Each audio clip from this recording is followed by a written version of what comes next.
4 starts prior to that last one in which he lost, gave up 5 runs in 3 2/3. He's got to get back to fastball command. And also to be able to throw his secondary pitch, first pitch for a strike against this very dangerous lineup that Texas will throw at him.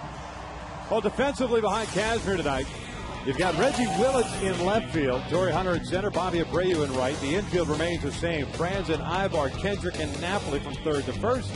And Bobby Wilson gets his start today with Jeff Mathis getting the night off.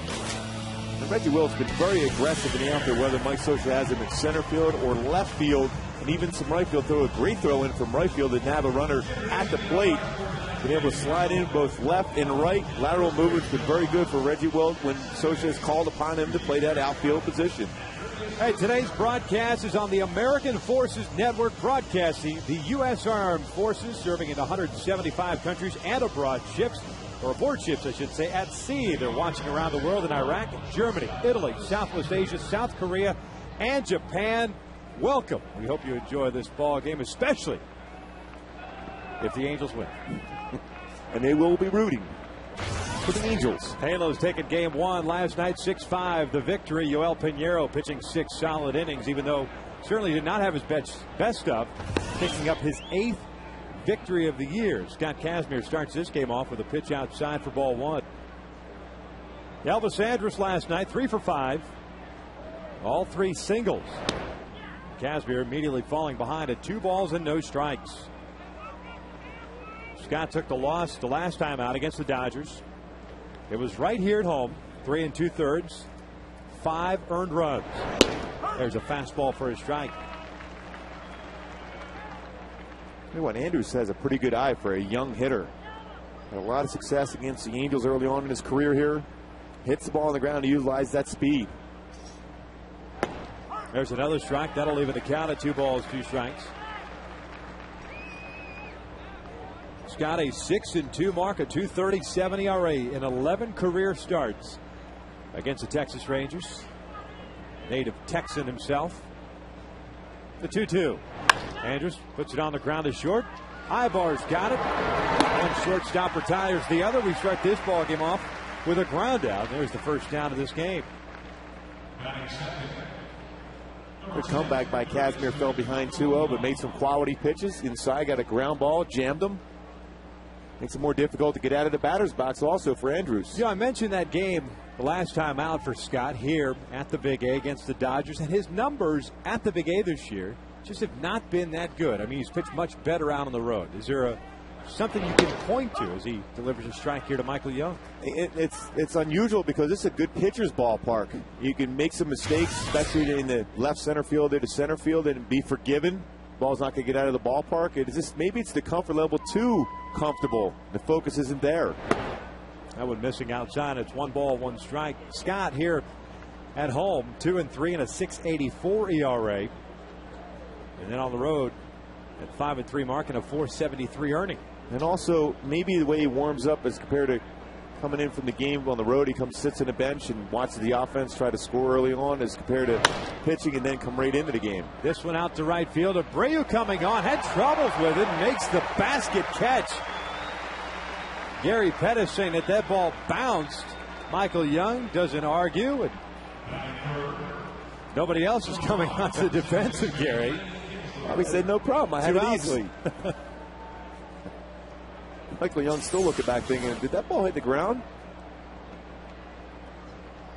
Yeah, great view here.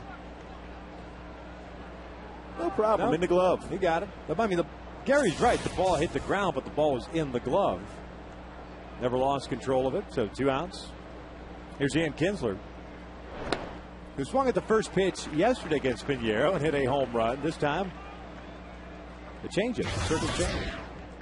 First run of the night. Well, you can see that swing. He was looking for a fastball. Takes a strike in at the knees. 0-2 and a snap look back by Kinsler to Paul Emmel calling the balls and strikes tonight.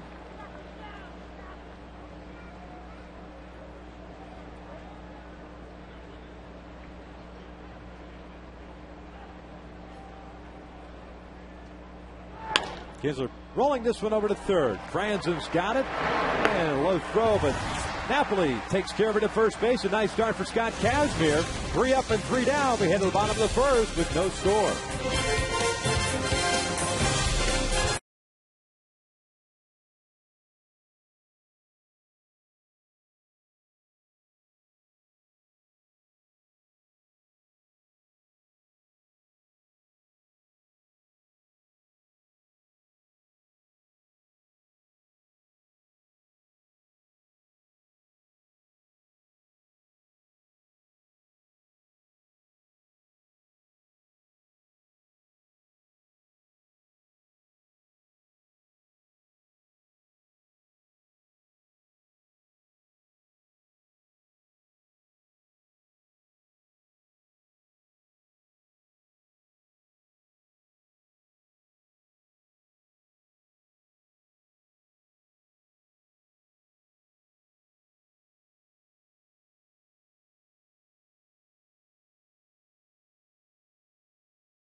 .44-35, a high water mark, 9 games over 500. Ibar leading things off in short. Kendrick at second, Abreu in right, Torrey Hunter's in center. Hideki the DH, Mike Napoli at first, Kevin Franzen at third, Bobby Wilson batting 8th doing the catching, Reggie Willis batting 9th and playing left field. Facing a guy that not too many folks know about, 28-year-old right-hander Omar Beltre making his major league debut. And the key when a youngster is try to keep the butterflies in check for him. He's got a fastball 90 to 94 range, a slider, changeup, and a split finger fastball. Listed at 6'3", 190-pounder. Looks a little bit taller and thicker than that, as that pitch is a strike. And it evens count at 1-1. Down at AAA Oklahoma City this year, 0-5, a .239 ERA, 15 appearances, 5 starts for Beltre. That is upstairs, 2 balls and a strike. Beltre, along with Alexi Ogando, whom we saw last night coming out of the bullpen, part of that visa issue that many Dominican players suffered through. And was suspended for 5 years as Ibar gets into this one. Deep right field. Gone! Big drive for Eric Ibar. Second home run of the year, second leadoff home run of the season. It is 1-0 Angels. Boy, that's what you like to see out of Eric Ibar. The patience to get into a good fastball count, laid off that 1-1 off-speed pitch, and this time gets a fastball and covers that fastball that was up in the strike zone. Not exactly the kind of start you want to have if you're Beltre, a youngster. Howard Exmo should have fastball just in a perfect hitting zone for Eric Ibar. Dropped the head of the bat and crushed it out to right center. So he's got one from the right side, one from the left side now on the season as Howie Kendrick takes inside, and it's 2 balls and no strikes. Pretty good poke for Eric. Got out pretty quick. Absolutely. Notching his 14th RBI as Howie takes upstairs, and it's 3 balls and no strikes. You know, you're a youngster, you're making your debut against a team that's won 3 straight division titles. It's a big game. First batter you face hits a home run, then you're 3-0.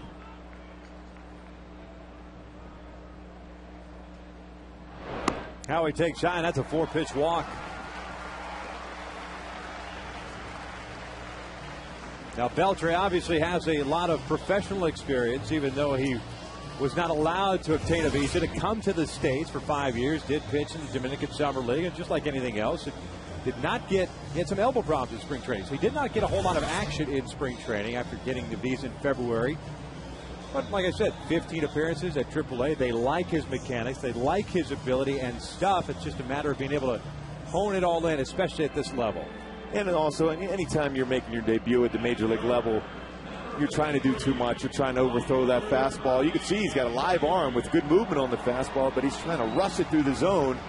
Early on, that's the importance for the Angels to take advantage of this, score some runs against the youngster before he can settle in and get relaxed.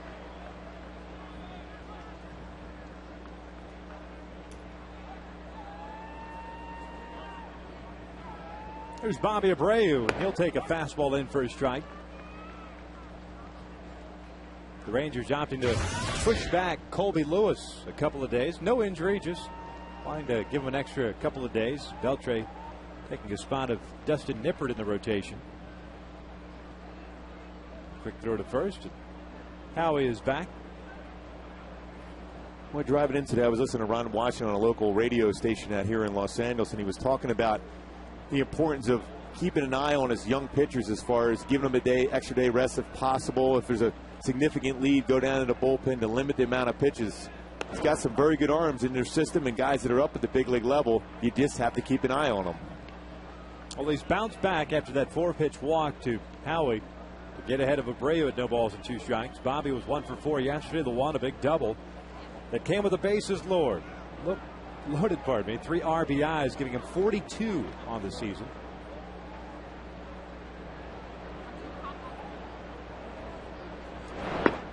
And Abreu went around on the off-speed pitch. And there's out number 1. Let's take a look at the defense for the Texas Rangers. Josh Hamilton in at left. Julio Bourbon in center. Nelson Cruz in right. On the infield, you've got Young, Andrus Kinsler, and Smoke from third to first. Max Ramirez is doing the catching today. I say that because Max Ramirez is the guy that has struggled defensively, but he gets to start in place of Matt Trainer. We just saw Elvis Andrus, too, at shortstop. But he's the difference why this club is much better defensively. That's why Mike Scioscia said that's why he thinks this club is going to be very difficult to contend with this whole season, because, yes, they can score runs, but their defense, with the improvement with Elvis at shortstop, has made them that much better. Torrey takes upstairs. And it's 1 ball, no strikes. There are reports now on FoxSports.com. And according to John Shea of the San Francisco Chronicle, the Texas Rangers apparently have a deal done with the San Francisco Giants, obtaining Bengie Molina, the former Angel, for reliever Chris Ray. That pitch is up and away, and it's 2 balls and no strikes. There'll also be another player to be named apparently for Molina. We'll see how that affects the Rangers moving forward. Bengie apparently has just over $2 million left on his contract for this year. He signed a 1-year deal with the Giants. And, of course, Buster Posey having a very good start to his professional career, major league career, making Bengie somewhat expendable. The question becomes, do you put Bengie as a starter, or do you keep Matt Trainer, who's actually done a very nice job behind the plate? Yeah, Matt Trainer definitely has, but I think for Ron Washington, if they make that deal, I think Bengie's going to be their everyday guy, or at least 4 days during the week. Still pretty solid defensively and a clutch hitter. Doesn't run real well, but still clutch. Bengie was hitting .257 with the Giants. This, of course, is just based on reports right now. USA Today and FoxSports.com both reporting it. There's Matt Trainer, who got the start last night. Been doing a solid job for him as far as offensively and defensively. Now we're just apparently getting confirmation of the deal. MLB Network is reporting that deal to be done now. So 2 on, 1 out, 1-0 Angels. Matsui takes a strike. And it's the opportunity for the Angels to get some runs across here. The youngster, obviously a little bit excited on the mound. Walked 2 guys already. Give up a leadoff home run. His first major league hitter he faces. Take advantage as he tries to aim the fastball in the zone. Off-speed pitch, misses down and away. It's 1 ball, 1 strike. So I guess that answers any question as to whether or not the Rangers can pull the trigger on deals, especially obtaining players and big contracts, as we get closer and closer to that non-waiver trade deadline of July 31st. 1-1 pitch. That's in tight. 2 balls and a strike. What's interesting is that they opted to get a catcher as opposed to addressing a different need, although Benji brings a lot of experience. Well, I guess the thought process is, too, that Benji will help out the pitching staff, which has always been an issue. They got some good young arms, but, you know, Ron Washington, Mike Maddox are looking for consistency out of those good arms. Hoping maybe the tutelage of Benji Molina will help them out. Matsui swings through the fastball, and the count evens at 2 balls, 2 strikes. The Angels last night 3 for 7 with men in scoring position. Ibar leading this ball game off with a home run, his 2nd leadoff home run of the year. Kendrick with a walk, Abreu strikeout, Hunter with a walk. 2-2. Swing and a miss on the breaking pitch. There is out number 2. Take a look at our Hyundai keys to the game. Well, the key is anytime you have a youngster make his debut, rattle the youngster. Make him throw pitches. Make him throw fastball counts. We saw what Eric Ibar was able to do, getting in a 2-1 fastball count. Drove it out of the ballpark. Now in that situation with Matsui, fell behind 1-2. Got him out with that slider in the dirt. Put a lot of pressure. He doesn't necessarily field his position real well, too, so movement by base runners can put some more stress on him. Well, after the home run, he has walked the 2 right-handed batters. He has struck out the 2 left-handed batters. And here's Mike Napoli. Mike 1 for 4 yesterday with his 14th home run. Pickoff attempt, and Howie's out at second. Gary Darlin ringing him up. So Kendrick gets picked off, and the inning comes to an end, but the Angels strike first on the Ibar home run, his 2nd of the year. With 1 complete here at the Big A. Halos up 1-0.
DH to lead things off here in the 2nd. It'll be Guerrero, Hamilton, and Cruz. Face Scott Kazner, a 1-2-3 first inning. Nice round of applause tonight. Not the standing ovation that Vladdy got last night in his first debut. Ended up getting booed when he came up late in the game. Fans figure it out, usually fairly quickly. That pitch is a strike, and it's 0-2. As well they should. He did a great job with the Angels, but he's wearing a different uniform at this particular point. Especially a rival like the Rangers. 2 for 4 with a home run and 3 RBIs. And yesterday's game. Had a sac fly to go with that 2-run bomb that he hit off Kevin Jepson to straightaway center field. Here's the 0-2. Base hit up the middle on an 0-2 pitch right over the heart of the plate. The Rangers get their leadoff man on board to start the second. I mean, you can see Bobby Wilson wanted that pitch down in the dirt. Span the strike zone. You work the head of the count, 0-2. A lot of the plate. Vlad doesn't miss those pitches.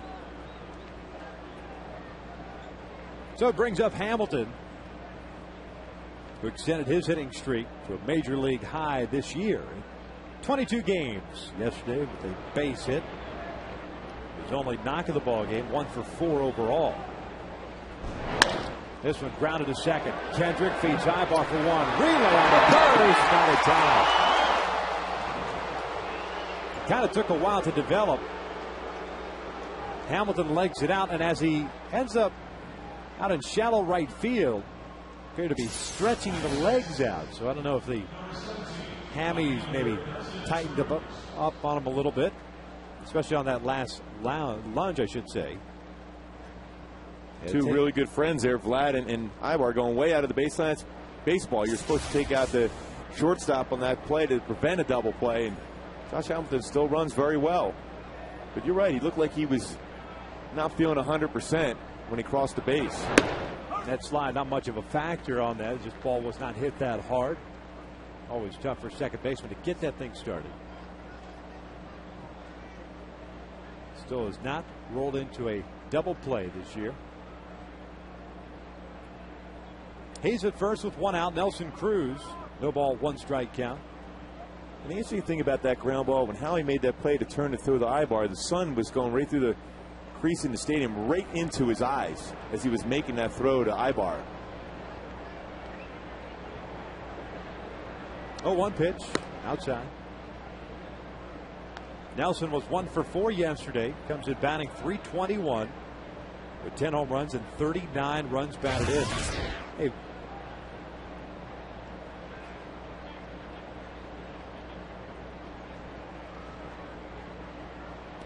down in the dirt, 2 balls and a strike.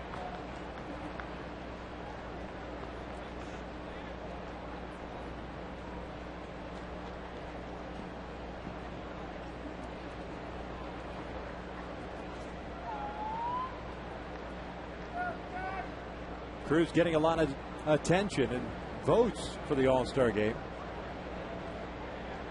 Put on one heck of a show in the home run derby last year in St. Louis.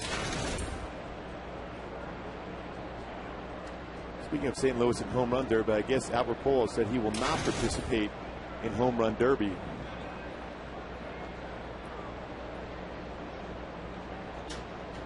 Hamilton's in New York in the old Yankee Stadium was very impressive. What do you get, like 26 in that one round?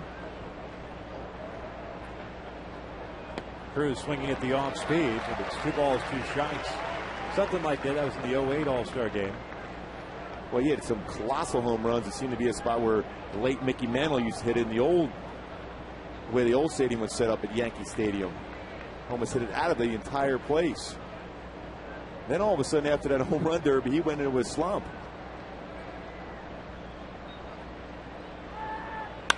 Ground ball toward the middle. Howie's got it, takes it himself on the first, double play, inning over. No runs a hit, nobody left on. We head to the bottom of the second with the Angels up 1-0.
It'll be Napoli, Franzen, and Wilson. Mike was at the plate when Howie Kendrick was picked off to end that first inning. And he promptly takes a strike. Knapp 1 for 4 with that home run yesterday, hitting .251 on the season. This is a ground ball up the middle. That's going to get into center field as Napoli shattered his back. And the leadoff man is on board. Omar Beltre threw 19 pitches in that first inning. Or he threw 20 pitches in that first inning. Walked 2, struck out 2, and showed the ability to have some very good stuff. Fastball, changeup, and that breaking pitch. Good life on all of his pitches. He does have 4 quality pitches. Curveball, slider, split, and fastball with movement. Again, with the way Franzen handles the bat, would not be surprised to see Mike Scioscia put a hit and run on at some point during this count. Swinging through the fastball is Franzen. It's 0-1. He had a base knock yesterday. He was the key to that 6th inning with 2 outs. Got a base hit, followed by the Mathis RBI base hit that tied the game up at 3. And then, of course, a couple of batters later, Bobby Abreu delivered.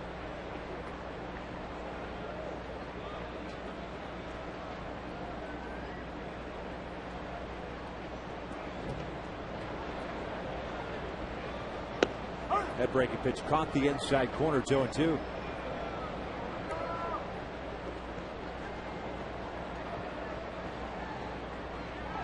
Paul Hamels established a pretty good strike zone as far as for the pitching side of it early on. Hitting the corners, he's going to call it a strike. Now one hits him. Trying to come back inside. And the Angels have 2 on here with nobody on, and Bobby Wilson stepping up.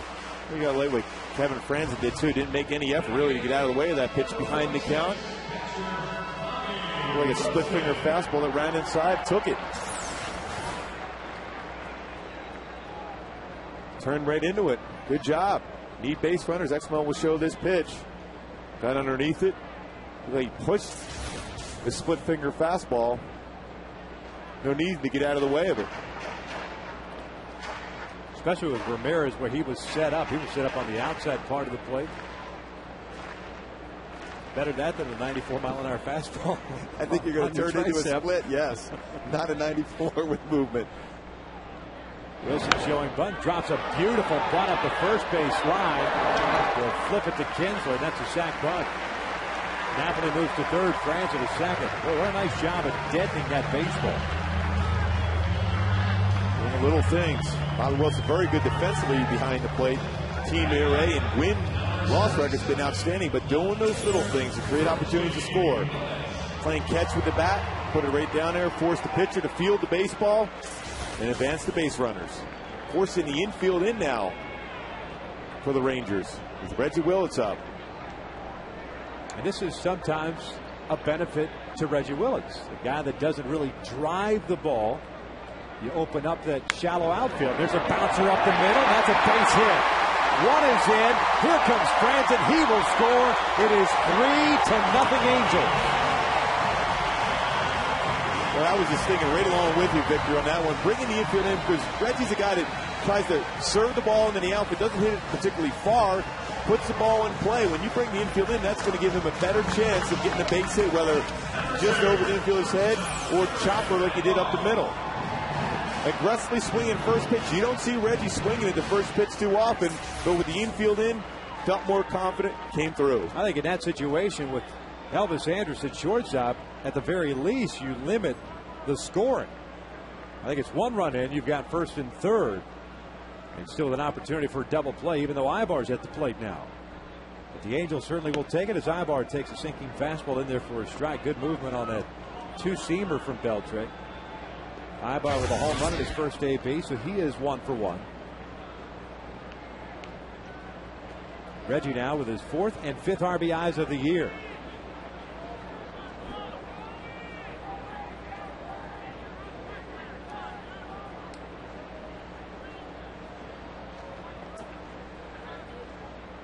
Quick throw, and Reggie is back.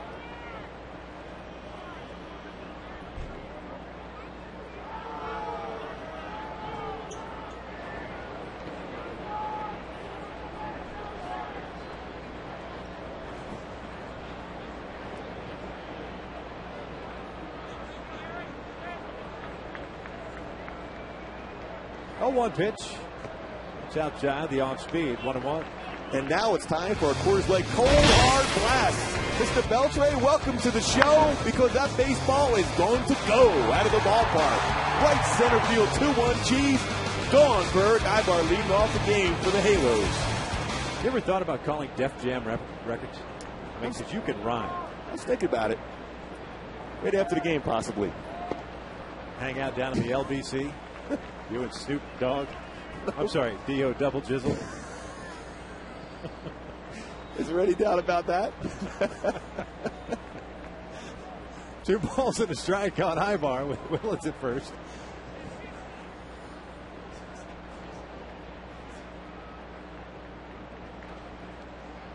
Reggie is back on the throw over.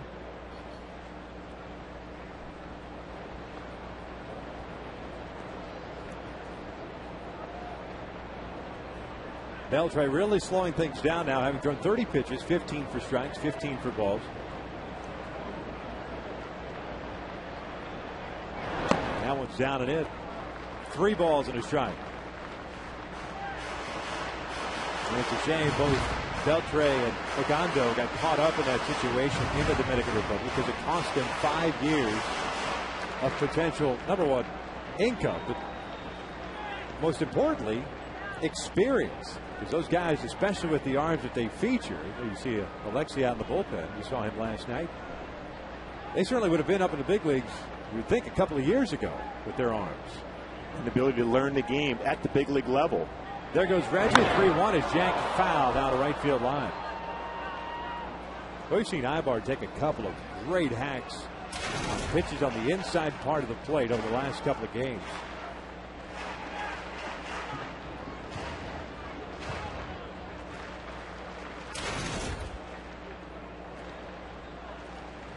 He's getting himself in great fastball counts. Looking in the inner half, that's a pitch he can drive, do the most damage to on the inner half. Most hitters are the same way if you get yourself in that position.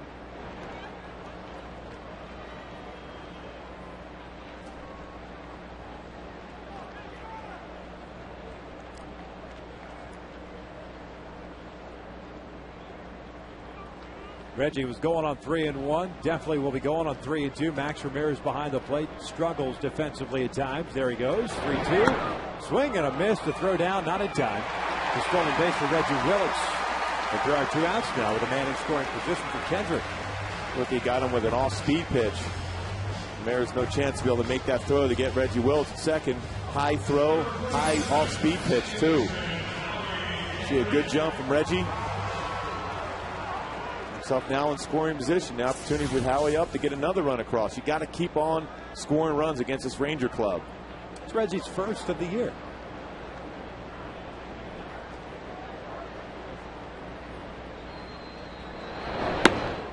Kendrick takes inside. He drew a walk on 4 pitches in the first.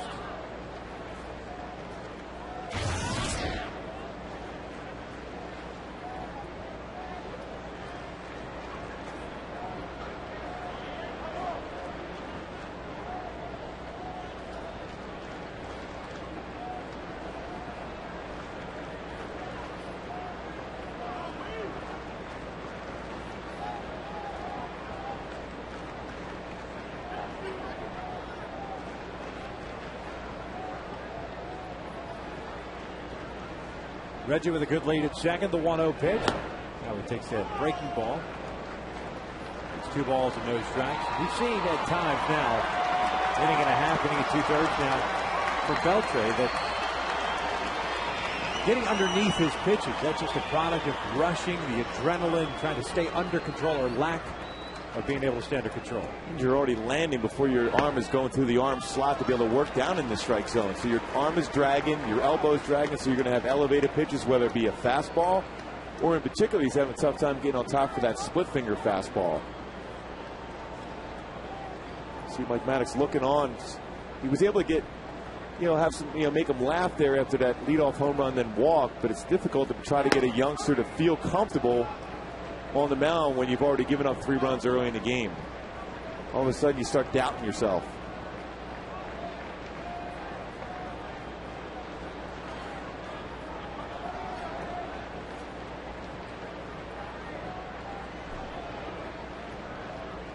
3-1 pitch.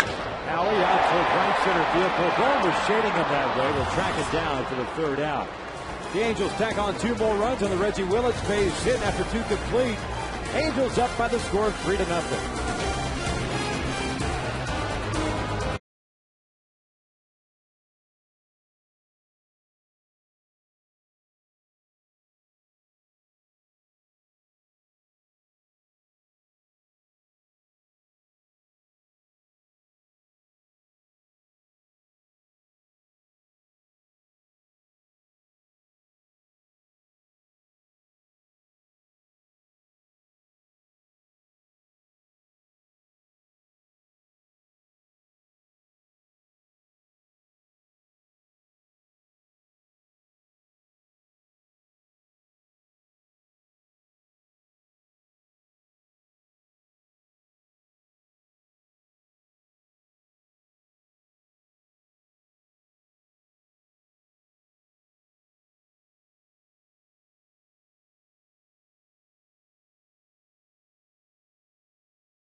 Top of the third here at the Big A. Angels up by the score of 3-0. Scott Kazmir, no strikeouts, no walks, but this is what he was doing before the game, Goober. And the big thing is Scott Kazmir's had a difficult time as far as snapping off that slider over the last 2 seasons. That's a mechanism to be able to get on top and have that turn of the wrist before he snaps off that pitch and has a proper rotation and arm angle to be able to work down with that slider. Justin Smoak takes a strike. Feel the weight, right? Let the weight kind of give you that feeling of throwing. And also with that other baseball in there, to be able to have that turn of the wrist to be able to feel and snap that wrist and arm action. And that was his pitch in 07 when he led the American League as far as strikeouts. One of the best sliders. There was comparison to Steve Carlton, Ron Gidry as far as a snap on the slider, but it's gone away. And Mike Butcher's been trying to get that snap back that they had. They worked together very well when they were down in Tampa. Smoak fouling this one off. The count remains at 0-2. I've never really seen that mechanism used for a guy getting on top of a slider. I've seen it for a curveball, making sure that you get on top and then bring it down. Well, you can see right here, this is the way he has the grip of the ball and then gets on top. On the seams, it's all about that middle finger putting the pressure on the seams to be able to have it get on top and then snap. Similar to that pitch right there. It was a ball, but the break is where he wants to be, because eventually, once he's thrown that for a strike, you see right there, here's the seams right on the baseball, right there where his fingers are, and then you get on top and then you snap it over. Once he establishes that for a strike again, then you're going to get hitters swinging that pitch down and in. Smoak chases that off-speed pitch. There's strikeout number 1 for Scott. And the first out here to start the third.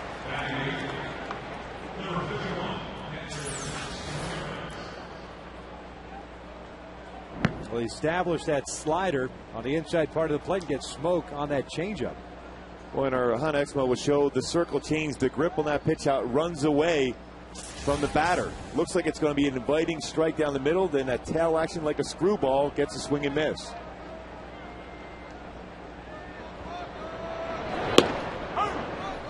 No balls on a strike on Max Ramirez, who glances back to Paul Emmel.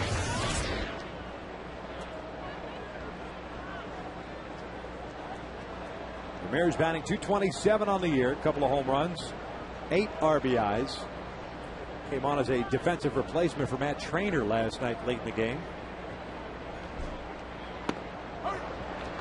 It's quickly 0-2, and you wonder what happens to Ramirez now that the Rangers have acquired Benji Molina. He becomes kind of a platoon guy, helps, not going to DH much. Play a little first, go back down to the minor league. That's upstairs, and it's 1 ball, 2 strikes. The other thing that it does, that it takes out Chris Ray from a very good and deep bullpen for Texas and put some pressure on Alexi Ogando. They must think that Ogando's ready to go. Remember, we were talking about Ron watching on the radio show how important it is for his bullpen to rest those starters, because he's going to try to limit them on the pitch counts. So you probably figure 5 or 6 innings, and he's going to have to get 3 innings or 9 outs out of that bullpen. And Chris Ray, was throwing the ball very well, another power arm out of their bullpen, a formula that has worked very well for him. He's second on the team in games pitched with 35. That off speed is outside. The team leader, Frankie Francisco, we saw him last night. Ogando's pitched in 5 big league games. He's yet to allow a run. But as we saw with Francisco Rodriguez, that run will eventually end. Ramirez lays off a very tough off-speed pitch, and the count goes full. Well, that was a perfect spot, too, for that changeup. Just off the outside corner. Pretty good eye for Ramirez not to go after that pitch, more so than the location itself. Foul back. Ramirez known as more of an offensive type of player.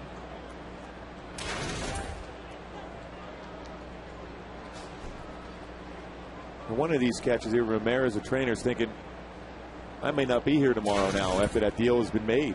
The trainer's not going anywhere. There's no way. 3-2 is fouled off to the right. They acquired him in late March from Milwaukee Brewers, and he's done a heck of a job filling in.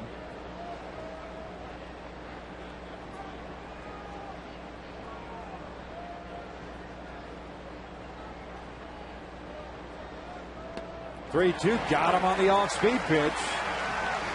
Back-to-back strikeouts on changeups, 2 outs. Hey, folks, tomorrow through Saturday, save 50% off ticket prices in select seating areas when using the password USA at angelsbaseball.com or the Angels Stadium ticket window. Take advantage of this great ticket offer and come out to the Big A to root on the Angels during the longest homestand of the season. Halos 5-2 thus far on this homestand as Julio Bourbon takes a strike.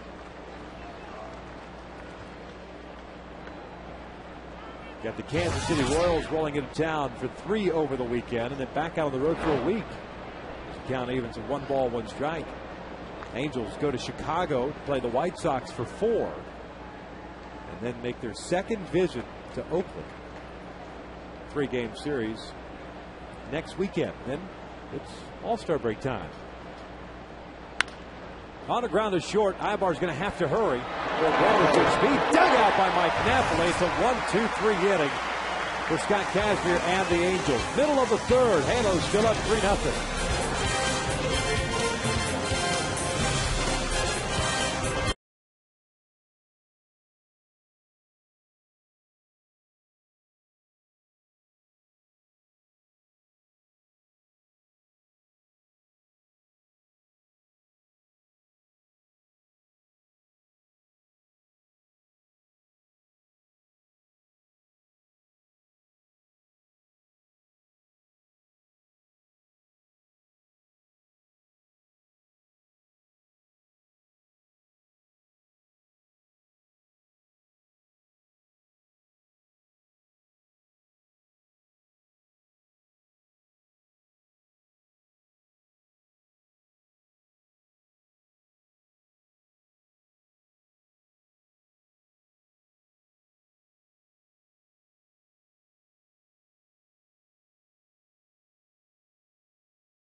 tricky hop at the very end. Eric Ibar had to have a strong throw to get Barbone, and good pick again by Mike Napoli. He's playing some solid defense at first base. And I talked to him about that the other day, how comfortable he is in that position. He says he likes it a lot, and you can see how aggressive he is. He said he's going to try to get every single ground ball hit his way. Of course, they're playing pretty well with him at first base. Now, whether that's the reason or not, they're 13-4, but you keep the offense in there, and of course get an opportunity to play some first base and get acclimated to that position. Count is even at 1 ball, 1 strike on the Braves. Of course, Mike had his name floated around over the weekend as far as trade rumors are concerned. Folks, sit back and relax, because everybody's name will be floated around between now and the end of July. The nature of the business. And the majority of it is a lot of hogwash. A lot of people out there just like to throw out rumors. Outside.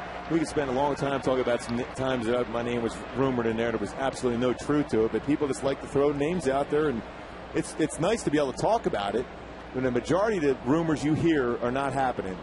And John Shearholtz, general manager of the Royals and, of course, Atlanta Braves, always would say, as that ball's hit out of play, if you hear your name in a lot of rumors, generally that means you're not going anywhere. It's when you're not hearing your name, that's when there's a chance you could be moved. And the one thing over the years the Angels have done so well is they've kept a lot of their moves under wraps as much as possible. In today's day and age, it's difficult to do. You usually don't hear the Angels too much. All of a sudden, they sneak up on you. Boy, I'll tell you what, a couple of years ago, we were in Boston when that whole deal came down for Mark Teixeira. And Tony Regan was doing a great job as far as not leaking that out anywhere. We had no idea. We were in Boston, had no idea that Teixeira was coming there. And lo and behold, next thing you know, he's flying on the way to Boston, and part of a great, successful road trip. They won, I think, all 4 games in Boston and had a great series in New York after that.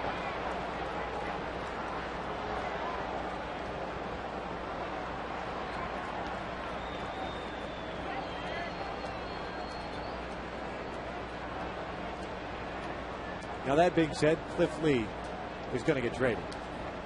Yeah, that's a name you can guarantee. You can mark that one down. Another 3-2. Bobby takes a called strike 3. I think he thought he had ball 4. Fastball on the inside corner, and there's out number 1, 4th strikeout for Beltran. Let's take a look at our FoxSportsWest.com poll question. Should the Angels trade for a first baseman? That's a timely poll question. Wow, we're talking about Mike Napoli and the job he's done for the Angels both defensively and offensively. I don't think that's as pressing a need as other needs for the ball club myself. Mike Napoli's done a nice job. Of course, Mike Scioscia's always been a guy to utilize that whole 25-man roster since he's taken over the club. Napoli likes that position. Torrey lining one, and off the glove of Elvis Andrus. Should go as a base hit for Torrey.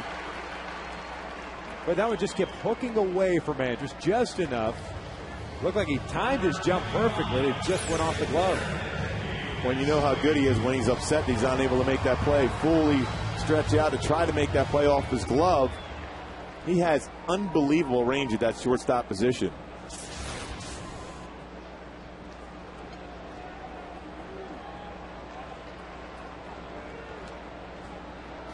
Here's Matsui, who was a strikeout victim of the first. So he's 0 for 1. Torrey does get credit for a base hit. And Hideki takes down low. Mentioned the 4 strikeouts for Omar Beltran as major league debut. Here's walk 2, those 2 coming in the first inning. Gave up a run to Ibar on the home run. 2 runs in the second, courtesy of Reggie Willits. 2 RBI single. Torrey first, Torrey's back.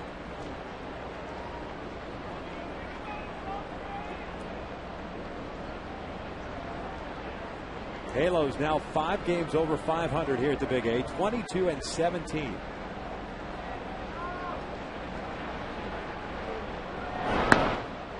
So he tried to hold up. He couldn't, but the count evens at 1-1.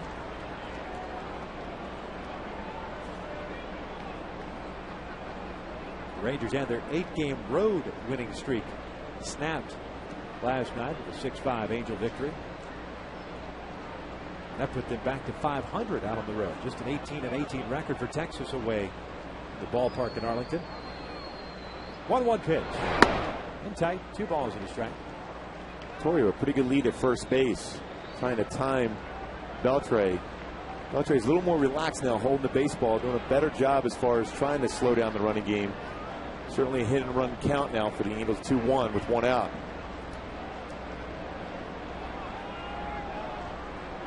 I mean, this is throwing someone to the fire as far as Major League debut. Matsui fouls that one off to the left. It's 2 balls, 2 strikes. A lot of times you see teams kind of position their young starters to make a start, mostly at home and mostly against a lesser opponent or a team that has been scuffling, to kind of ease them into it. This, not the case. Out on the road against a team that's chasing you. I kind of like it. Well, you see what you're Trial made by of. fire, man. Yeah, I mean, if you expect to contend all season long, all these games are going to be important. So why not put them in a situation where you're going to face the team that's won so many games and so many division titles over the last 10 years, like the Angels have done? Way too much. Guys get coddled, babied too much. If this guy's got legit stuff, and obviously he does at 28 years of age because of those 5 years that he missed, let him go. Matsui takes outside. It's a full count. I think organizations do that too often. Try to pick the right spot, whether pitchers can pitch against it, like you mentioned, a team that's not playing real well, playing at home, or a hitter is going to come in a situation where you have a pinch hit late in the ball game against a guy, you know, who's just trying to give the other manager some innings. Put him in a situation where it's legit. Torrey goes. Matsui fouls it back. And if anything, Beltre takes away from that is these guys really like me and they trust me. Whether it's now or down the road, I'm going to be given that opportunity. And if you're a player that can be counted on, these are the situations you want. And he's going to feel the confidence that Ron Washington is showing in him by putting him in this position, particularly after the club loses the first game of the series against a team you're going to be contending with all year. Torrey goes again, the 3-2 outside. He walked him. So 2 on with 1 out. Third walk issued by Beltre. And Napoli gets an opportunity here to extend the Angels' lead as Mike Maddox is going to come out and pay a visit. Hey, time is running out. Show your support by voting today so that Torrey, Hideki, Bobby, and the rest of your favorite Angels will be sent to the 81st Midsummer Classic right here at the Big A. Voting ends tomorrow, Thursday. So vote today, vote often, vote Angels. Do it at angelsbaseball.com. We had a chance to catch up with Torrey Hunter. This is what he had to say about the All-Star game. This is Torrey H. Don't be late. Vote for me, please. Torrey T. I'm out. Peace. Does that sound good? No, not so much, Torrey. Valiant effort, however. You need to go to the Mark Gubas School of Rhyming. Well, there's 53 RBIs with 12 home runs, all the Gold Gloves. That's good enough reason. You don't have to rhyme. You just go out there and say, hey, look at my numbers and vote. Torrey H. And the way he covered about 100 feet to be able to make that play on Bourbon last night. Those plays like that, when we were watching, there was no chance he was going to make that play. And he ended up making it look pretty easy. Yep. Torrey's at second, Matsui at first. Napoli takes a fastball upstairs. Take a look at our U.S. Marines, leaders of the game. Mike Napoli's homered in each of the last 2 games. He homered 3 straight once, and that was in 07, so why not again? Got a good fastball count. Takes down one, it's 1-1.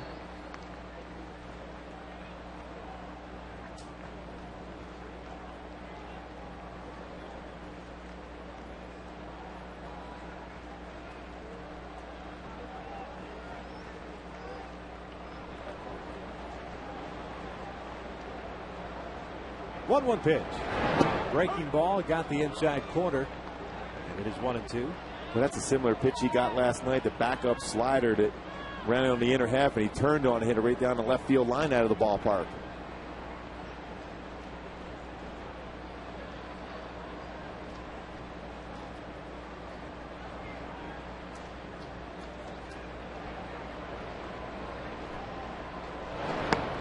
And he goes down chasing that breaking pitch. There's out number 2. Make that 5 punch outs now for Beltran. It's up to Kevin Franzen to keep the inning alive. Franzen was hit by a pitch in the second inning, came around to score. So no official AB for Kevin, getting to stride at third base again. With the way Beltran is going, this is going to be one of those bullpen games for Texas. Getting ready to throw his 60th pitch in his debut. Franzen takes upstairs. See by that elevated fastball, you see how he was rushing. That front shoulder opened up. The landing leg was in the dirt before he even came through with his arm slot. That's why he saw that pitch up in the strike zone. Angel hitters have to take advantage of this right now. They have some chances to knock him out of the game. Breaking ball. Falls behind it. 2 balls and no strikes. I had a chance to watch Beltran a couple of years ago in the Caribbean World Series.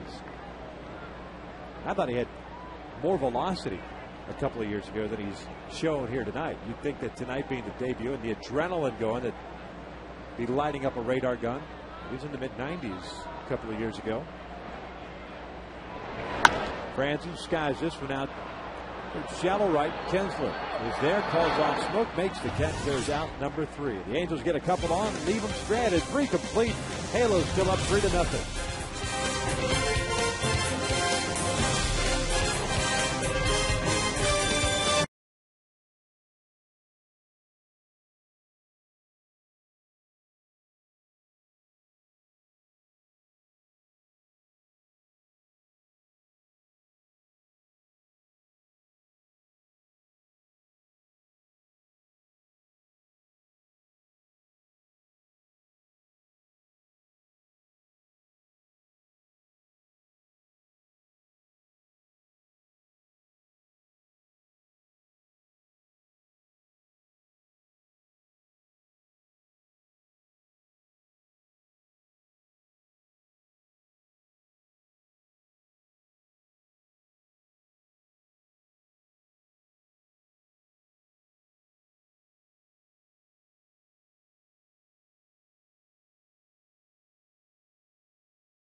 Question tonight. Vladdy was a 4-time All-Star selection with the Angels. Who are the only 3 Angels ever selected more times?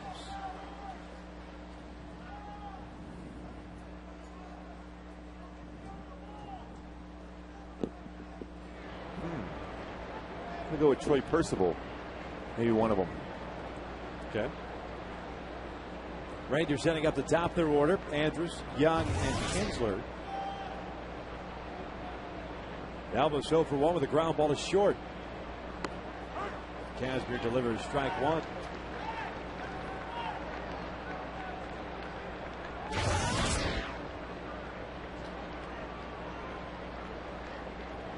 Kazmir with 2 strikeouts, no walks. Kazmir paints the outside corner. Andrus doesn't like to call. It says as much to Paul Emmel.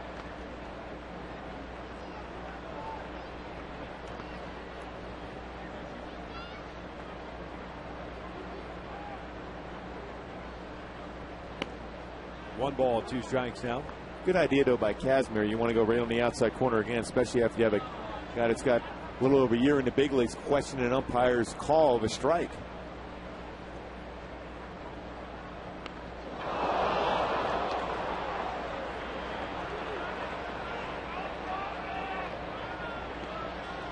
Elvis obviously in pain, hobbling around.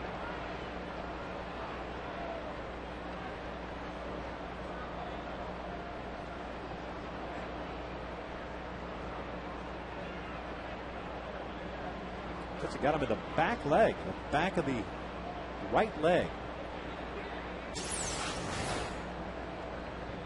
They come inside with that fastball right behind the knee area. This one will show exactly hit the just below the knee, above the calf on the right leg.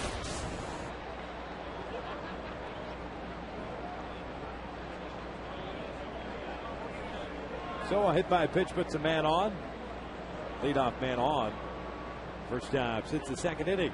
Be sure to log on to FoxSportsWest.com to get all of the information that's going on around all the big sports and events that are ongoing here in Southern California. Billy Mack and Jose discuss Vladdy's return, because, of course, that hasn't been done a whole lot over the last couple of days. What a great run, too, by UCLA baseball team. Yep. First ever championship series in the College World Series. Did a great job. Coach Savage, great recruiter when he was a member of SC's coaching staff, and done a tremendous job at UCLA. He's got some arms coming back, too. Oh, talking about guys that can bring it. Michael Young takes outside for ball one.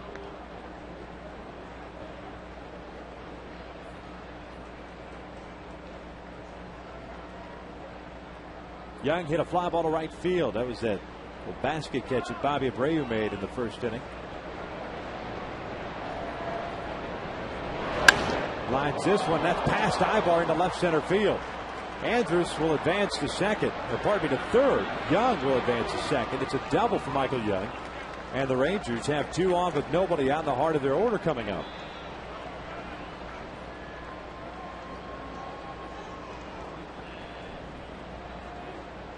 #5, 24th double of the year for Young. Rexman will show this pitch. Fastball right down the heart of the plate. And Michael Young, there's a reason why he gets 200 hits just about every single season. Hit that ball by Ibar, and then with some good speed, gets into scoring position himself for the double.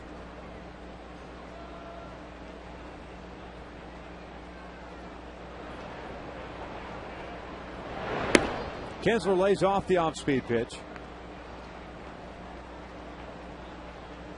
It's 1 ball, no strikes. He grounded to third base in the first inning. He's 0 for 1. Scott would like to have that 2-strike pitch to Andrus back, because this one is fouled off to the right. Especially after getting ahead early, you get the leadoff man. Especially have a young hitter questioning the strike zone against him, and of course, if you can put a ball on the outside part of the plate, get him out there, and then you get him frustrated for the rest of the game. Instead, you end up hitting him on the calf. 2 balls and a strike. Casimir with a great ratio of strikes to balls this year. Or this game, 46 pitches thrown, 31 strikes, 15 balls.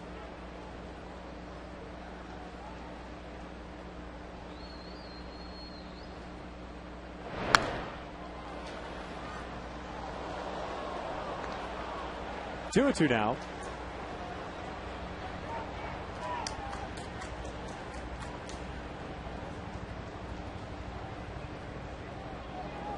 Kinsler very tough against left-handed pitching. 4.42 average this year. Tops in the American League.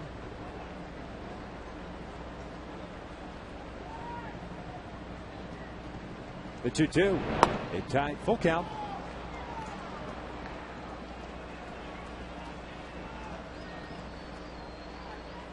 Rangers top hitting team in the American League with a 283 average, and their splits, lefties versus righty, pretty similar. 281 against left-handed pitching, 284 against right-handers.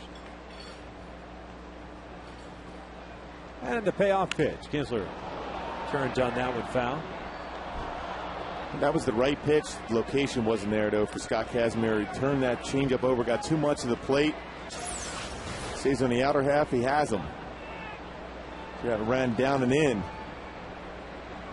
Kinder pulled it foul. It's certainly the right idea to throw that pitch. Now if you go fastball, try fastball at the knee level, outside corner.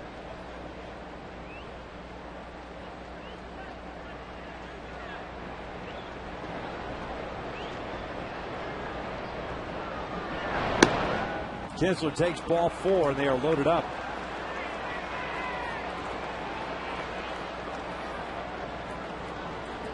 So Mike Butcher's going to pay a visit. The hit batter, a double, now the walk, first issued by Kazmir.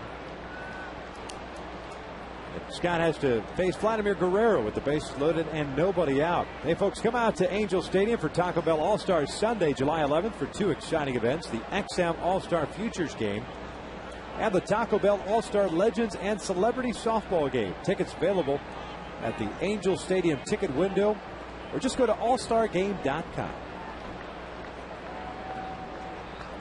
Long visit by Butcher. Andrews, Young, and Kinsler from third to first. And Andrews still kind of rubbing that back of the right leg. Trying to stretch it out a little bit.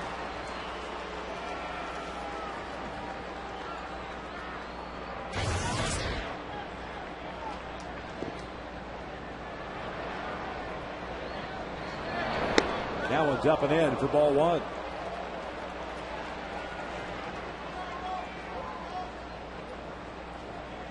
Always a good idea to throw that first pitch, fastball inside on a power hitter.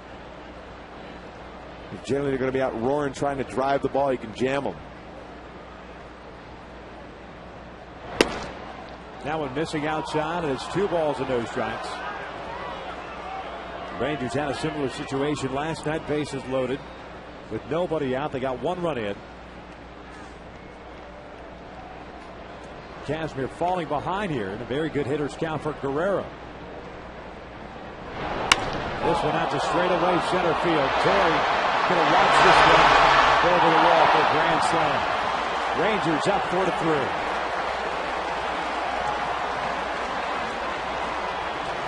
For Vladdy, his 17th home run of the year. Now with 67 runs batted in.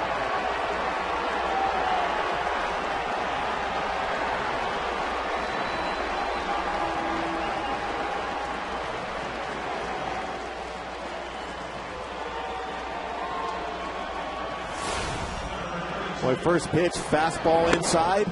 Try to jam him at 90. Fastball on the outside part of the plate. Then has to throw the off-speed pitch to get the strike zone. Like a slider, middle part of the plate. Back-to-back nights, home runs to center field for Vlad. Hamilton takes upstairs. You talk about a light switch going off for Scott Kazmir. As good as he was through the first 3 innings, all of a sudden falling apart here in the 4th. It all started with that hit by pitch to Elvis Andrus. Well, that breaking pitch. Right out over the plate, and Vlad with tremendous plate coverage will not miss a pitch over the plate.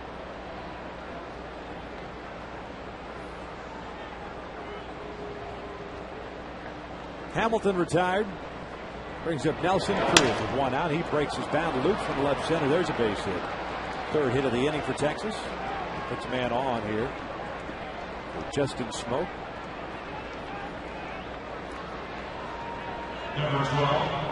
Scott had faced the minimum 3 through the first 3 innings. He retired the side in order in the 1st and 3rd. Got helped down with a double play ball in the 2nd. That's why he faced just 3 batters. But a little different story here in the 4th inning. Facing his 7th hitters, Justin Smoak steps in. A strikeout victim his first time up, so he's 0 for 1.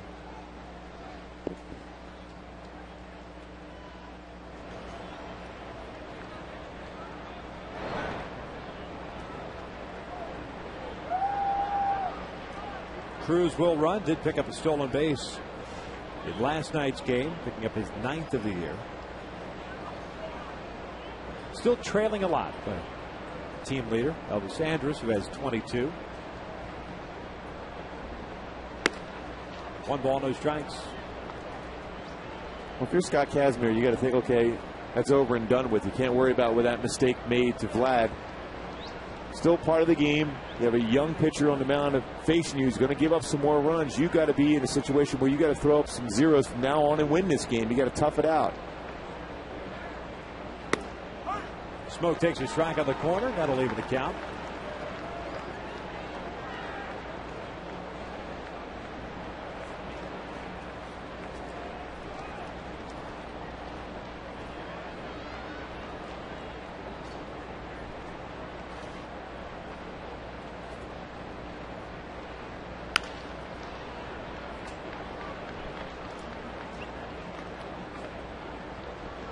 The Angels have John O'Sullivan up and loosening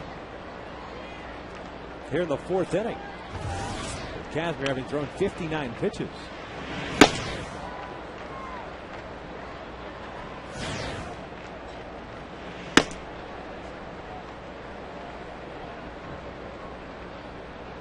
The 1-2. Smoke skies this one foul down the right field line and out of play.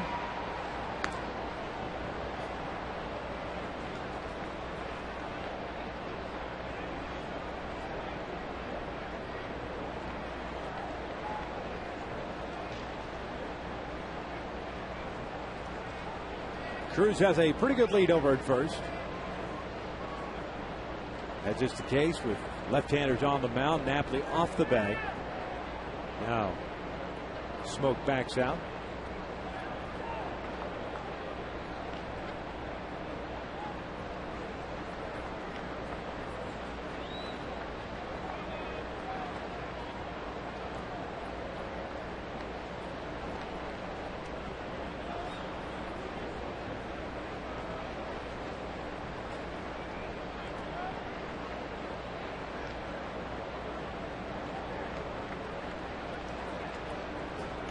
There's the 1-2.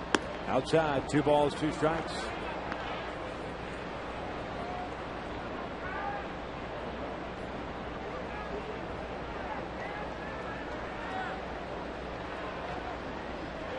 Certainly can't make Scott feel comfortable with the fact that there is somebody loosening in the bullpen already here in the 4th inning of a 4-3 game. Well, Mike Scioscia's not going to allow Scott Kazmir to get the team out of this game by making mistakes. If he's aggressive, he's got a good chance of being in there in the 6th and 7th inning with his pitch count right now, if he can get some outs. But if he starts walking some batters, Mike Scioscia realizes he can't afford to give extra base runners with a lineup like Texas will throw at you. Well, Scott's thrown 24 pitches here in the 4th. And with 1 swing of the bat, the Rangers have turned this game around. The 2-2. Smoke takes a called strike 3. Down he goes. Round number 2. And trust me, Victor, if you're a pitcher, you know there's somebody warming up down in that bullpen. And a lot of times he's going to get you angry and you're going to pitch more aggressively and meaner. Good fastball right here in the inside part of the plate. Catch the corner at 90. Well, we've seen Mike do that with Joe Saunders on the mound a couple of occasions this year.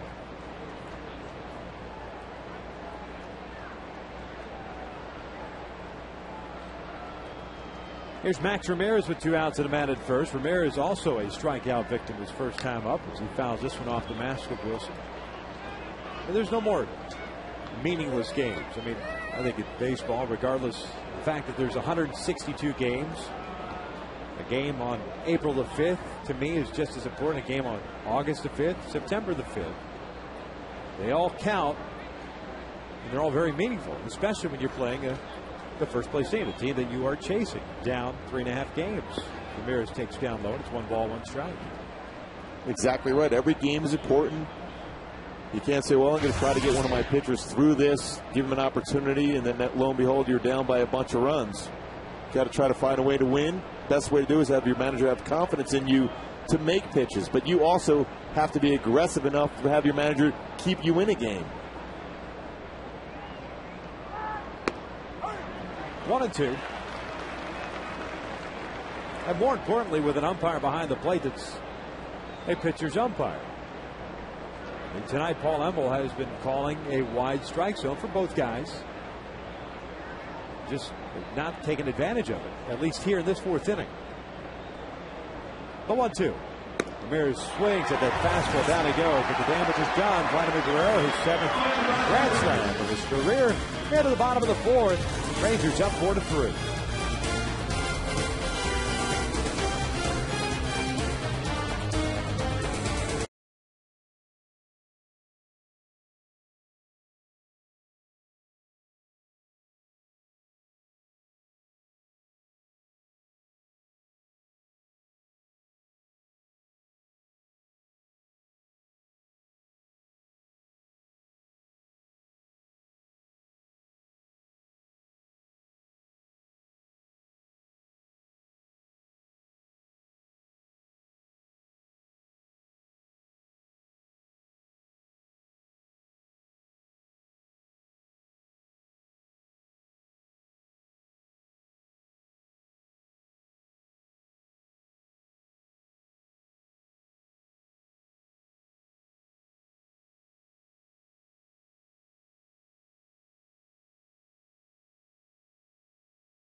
Angels sending up Wilson, Willits, and Ibar.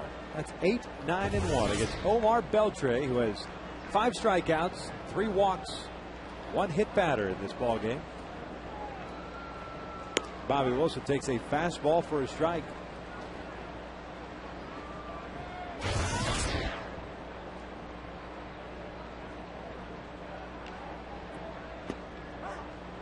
Bobby had a sacrifice bunt in the second inning, so no official at bat for him. The Rangers trying to get some action going in their bullpen is Dustin Nippert, the right-hander whom Elmar Beltre replaced in the rotation, begins to loosen. He is their long reliever.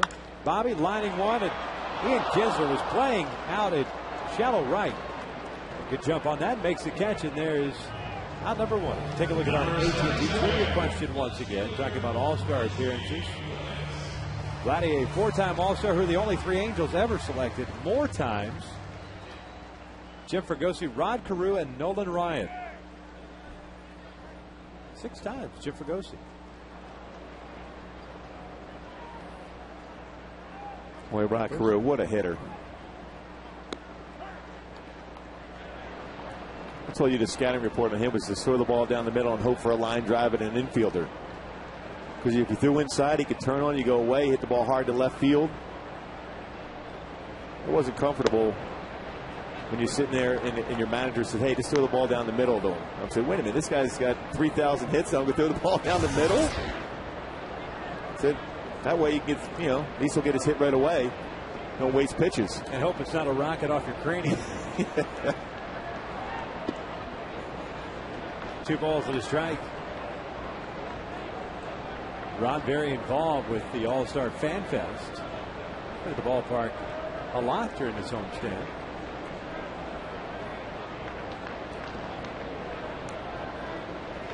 Willits takes upstairs. 3 balls and 1 strike.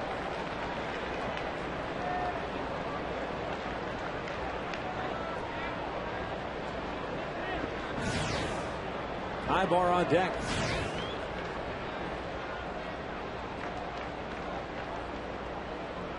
Reggie takes high, and there is a walk. 1-out walk here in the 4th. Talking about the All-Star Fan Fest, this is what Torrey Hunter had to say about it. It's upcoming. So I'm going to host a clinic at the Fan Fest in the center of the Fan Fest, and it's going to be a lot of fun. You get some little tips from me and other baseball players out there, and it's going to be a lot of fun. You're going to see a lot of players that you've never seen before. You've seen on TV all your life, and kids are going to have a great time. It's going to be something that you'll never forget. That Fan Fest, July 9th through the 13th at the Anaheim Convention Center. It is awesome. If you've never been, it's unbelievable. Zybar takes a strike. Get autographs from Hall of Famers, current players, merchandise, clinics, all kinds of stuff. Get tickets at allstargame.com by calling 888-FANFEST. Right around the corner. That's an unbelievable experience if you can get out there if you're a baseball fan or even a marginal baseball fan, to get an opportunity to see some of these former greats, current greats, and of course just be able to talk to them and get autographs. What a blast.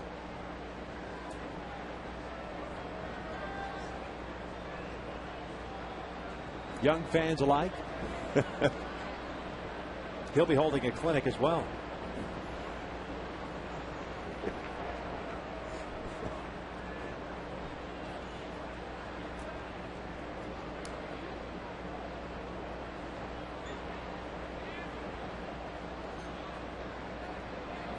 One ball, one strike on Ibar, who's 1 for 2 with a home run.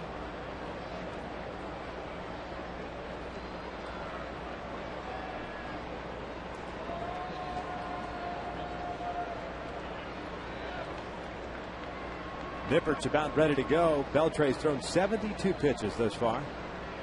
37 for strikes, 35 balls. He's paying close attention to Willits at first. The 1-1 pitch. Ibar takes a strike on the breaking pitch. 1-2. Well, if you're a pitcher, there's no reason not to be aggressive. Paul Emmel's been pretty consistent calling the corner, whether it's inside or outside.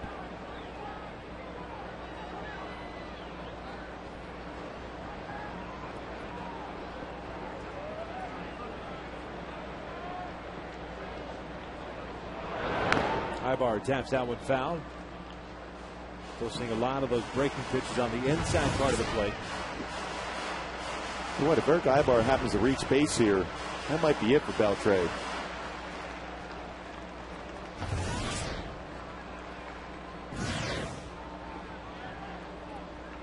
Well, I mean, it's not like he's going to stick around long enough to be in a position to win, since we're just in the 4th inning and Nippert's ready to go. So you're right. As Ibar reaches for that, flips it out to right center field. Willits on his way to 3rd. Bourbon goes into a slide, cuts it off, and Ibar stops at 1st. Little off-speed pitch, one-handed swing, and a base knock. 1st and 3rd with one away and Howie coming up. Even though Eric was fooled on that pitch, he was able to keep his hands back in the zone. Our X-Men will show out in front that kept the bat through the zone and was able to punch that into the outfield for a base hit. Of course, Reggie realized there's no chance that Bourbon's going to make that play. He's already cruising in to 3rd base. Also, nice job, too, by Ibar to stay at 1st. Sometimes you get the situation you want to get into 2nd base, but Bourbon did a nice job of cutting it off and getting it into the infield. Mike Maddox out to talk things over with Ramirez and Beltre. Howie tonight has walked and hit a fly ball to center.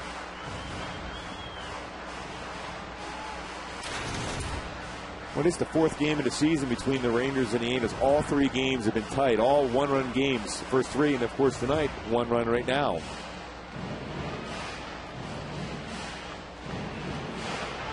The Rangers with 4 runs on 4 hits. They've stranded 1. The Halos 3 runs, 5 hits. They've stranded 4.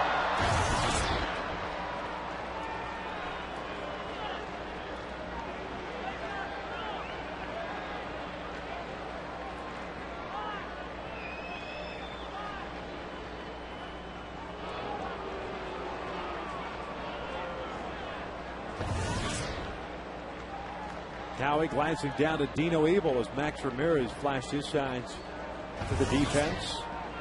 Would not be surprised at all for Ibar to be taken off at some point.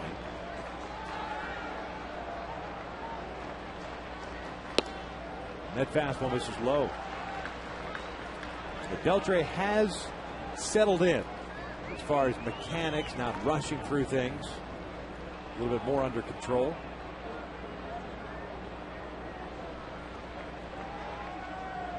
And his fastball has been moving pretty good. Still good velocity on it. Upstairs, 2 balls and no strikes.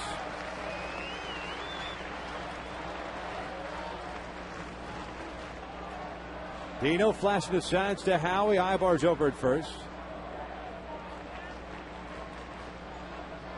Only a feature you will find here on FSN West, the Tri-Box. 2-0. Howie pulls out with foul behind Reggie. Boy, Howie got himself in a fastball count. Very aggressive on that pitch on the inner half. Pulls it foul.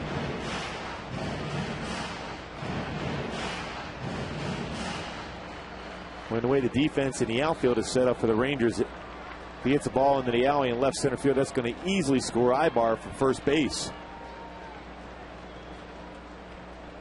Bourbon, the center fielder, shading Howie toward right center field the opposite way. Ibar gets back on the throw over. Big alley in left center field, and as you pointed out last night, Hamilton extremely shallow in left field. You can see how much of a gap it is out here all the way. He's got this whole alley right in here to be able to hit and drive the ball and score both runs.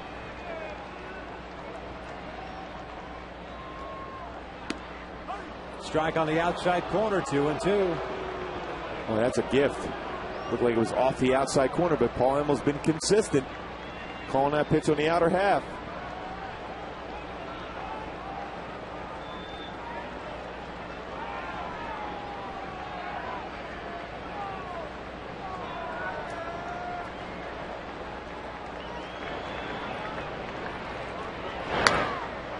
Foul back to the right.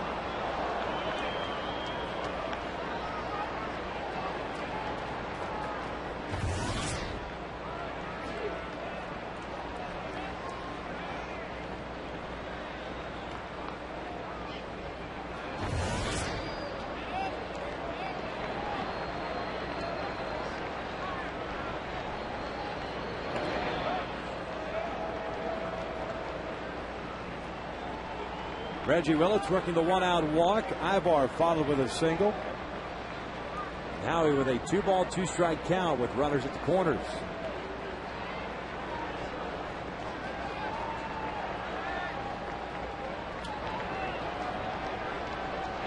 Breaking ball, Sky down the right field line. Long run in for Nelson Cruz. And this one will find its place on the warning track. Justin Smoke will pick it up and toss it into the seats. That would have been interesting if Cruz gets to that baseball, makes a catch, with the momentum taking him to the wall with Reggie at third base. Do you send him? You got to send him, I think. No question. I think he was very aggressive with that. Nelson would be running towards the wall, then have to gather himself to make that throw, even though he has one of the strongest arms in the outfield. Saw him throw out Abreu last night. 2-2, fouled off to the right. Bobby getting thrown out on that Hideki Matsui base hit early on in the game.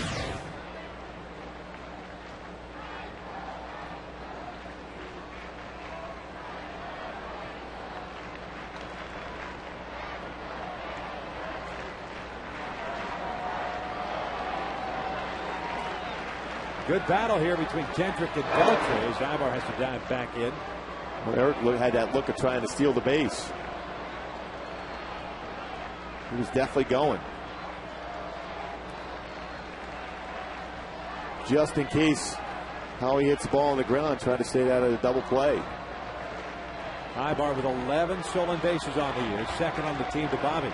Quick throw over and safe. Ibar leaning. Elvis Andrus is going to come in real quick, talk things over with Beltre. Well, a good throw, and he has him. Or a quicker tag. Yeah, no kidding.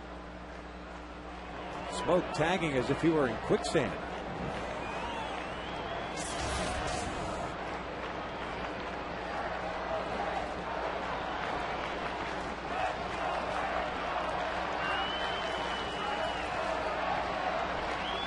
Third to first move, nothing happening.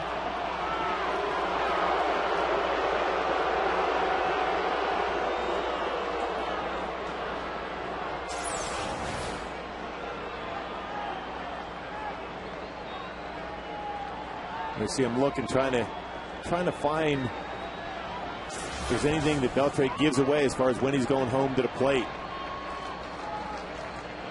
Well, 2-2, he went around. Here's out number 2.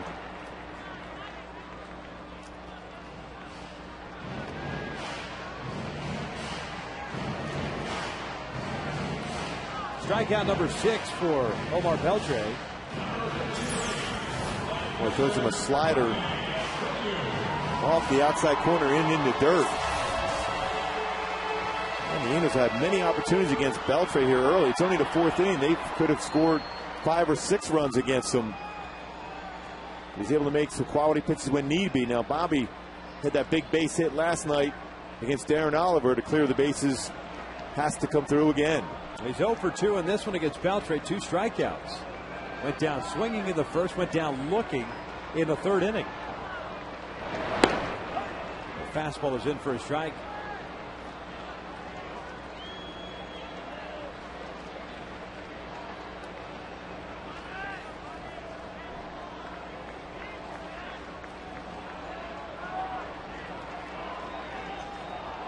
Halos tonight, 1 for 6 with men in scoring position. The one, the Reggie Willits 2 RBI single in the 2nd.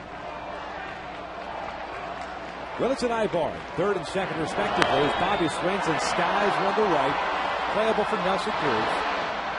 And the Angels just had a golden opportunity there to at least tie it, cannot capitalize. They leave 2 men on through 4. Texas is up 4-3.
To win a VIP All-Star experience, compliments of Scott's.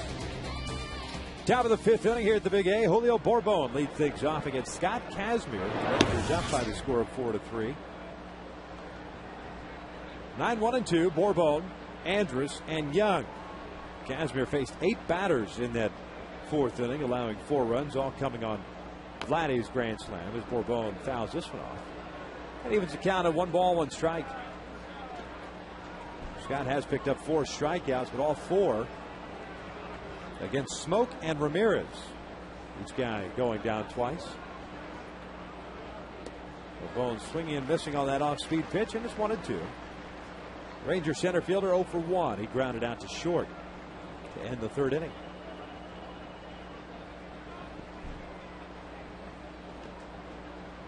Two balls, 2 strikes for the former supplemental first-round pick out of the University of Tennessee.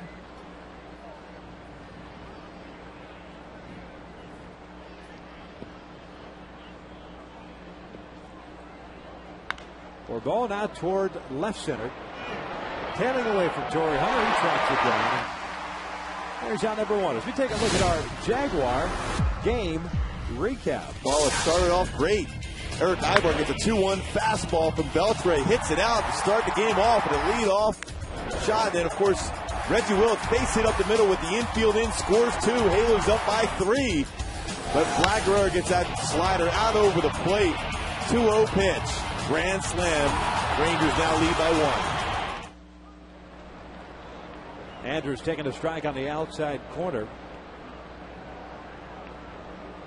That fourth inning started with the hit by pitch to Alvis.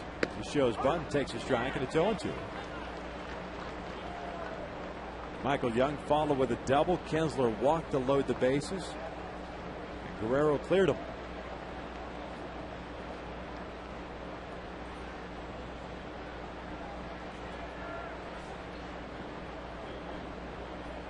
Oh, 2. Breaking ball down and in.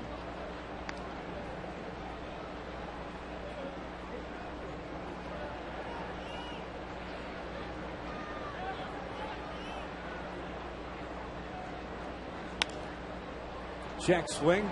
That's a fly ball down the right field line, and that falls in for a hit. 2-strike base hit for Elvis Andrus. Puts a man on for Michael Young. Number 10, third baseman, Michael Young.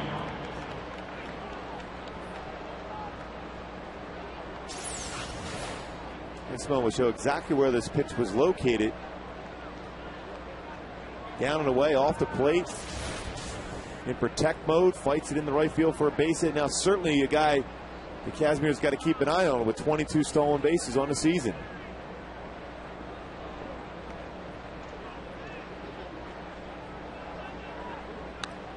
Michael Young taking a huge hack on that fastball. It snowballs to the strike. This is just a quick 3-game road trip for Texas. They were home for 6 with the Pirates and the Astros in interleague play. And then they go back home to take on the White Sox, the Cleveland Indians, and the Baltimore Orioles.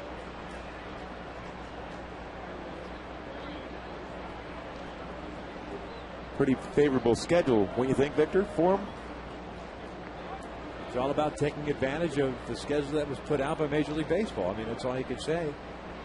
Everyone plays a... You got to give them credit. You got to win those games. You have to. And they have.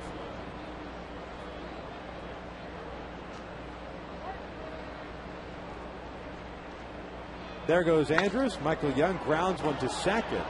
No play at second base. And Howie retires Young for round number 2. Of course, talking about taking advantage of the schedule, when you start looking at interleague play, that's where the Rangers started to get on a roll, especially out on the road, where they have scuffled a little bit. 14-4 record against the Cubs, Marlins, Astros, Pirates, and Brewers. See the combined winning percentage. Angels 11-7 with the Cardinals, Dodgers, Brewers, Cubs, and the Rockies. But like you just said, it is what it is. I mean, no fretting over it. They play good ball against them. You still have to pitch well. You still have to hit. You have to catch the baseball, and they did. Similar to what the Angels did last year in interleague play, 14-4.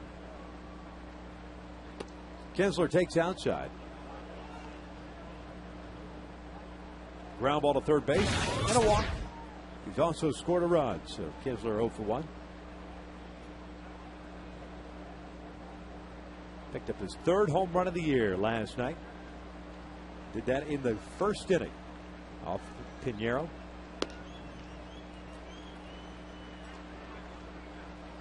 And he's fallen behind. Kazmier has to Kinsler. 2 balls and no strikes with Guerrero on deck. Pretty good numbers for Kinsler over the last 3 years. 23 home runs, 27 stolen bases on the average.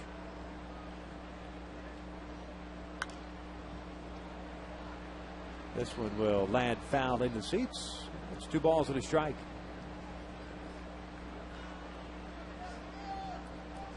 Key point in the game for Kazmier. Get through this inning. And the offense have had many opportunities against Beltre and missed them so far, but still part of the game. When you got Vlad on deck now for the Rangers, you want to make sure you get Kinsler in this spot.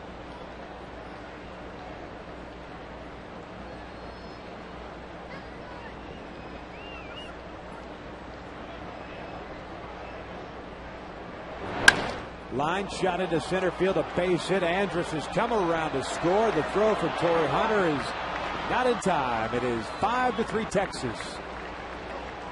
Kinsler with an RBI single, his 25th RBI of the year, and he comes with 2 outs.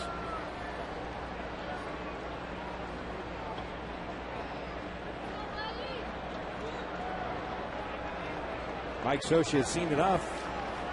He's going out to the bullpen, and that will be all. Sean O'Sullivan will be called upon to get Vladimir Guerrero and get out of this 5th inning. Scott Kazmir departs after 4 2/3, trailing at 5-3.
Rangers up 5-3. We're still in the 5th inning with 2 outs. Ian Kinsler at first base. Sean O'Sullivan takes over for Scott Kazmir.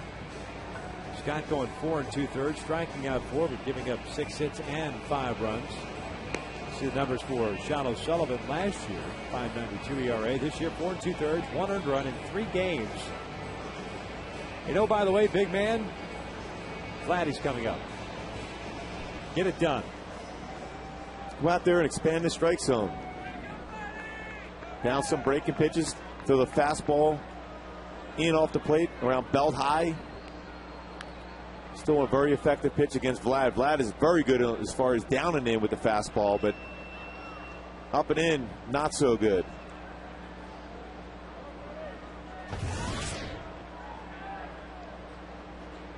Can't forget about Kinsler over at first base.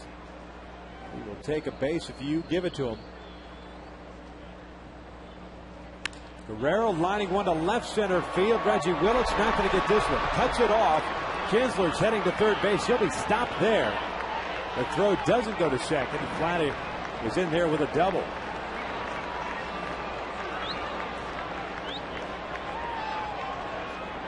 So Vladdy now a triple shy of the cycle. The Rangers have runners at second and third. Tell you what, credit Reggie Willetts out in left field for cutting that ball off. If he doesn't, it's a 6-3 Texas lead instead. There's a pitch on the inner half and down, and you're right, Reggie did a great job as far as cutting that off, hustling after, getting in right away to the cutoff man, and they had a chance. The trailer there, it's Mike Napoli's at second base to be able to get him. Hamilton's going to be intentionally walked here to load him up.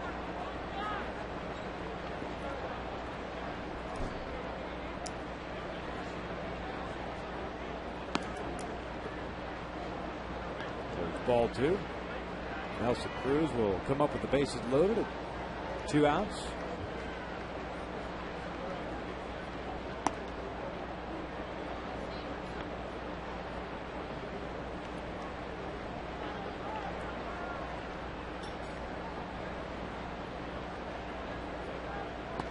And there's ball 4.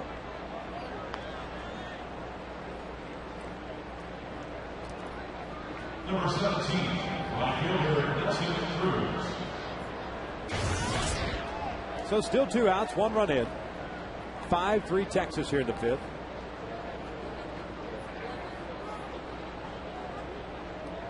Kinsler, Guerrero, and Hamilton. Nelson Cruz rolled into a double play and singled, so he's 1 for 2. Facing the right-hander O'Sullivan.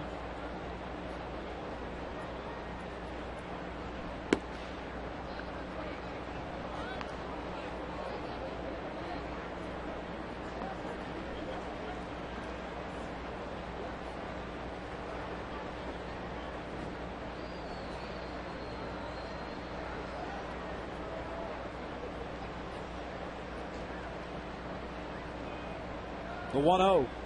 Fastball is low, and he's fallen behind at 2 balls and no strikes.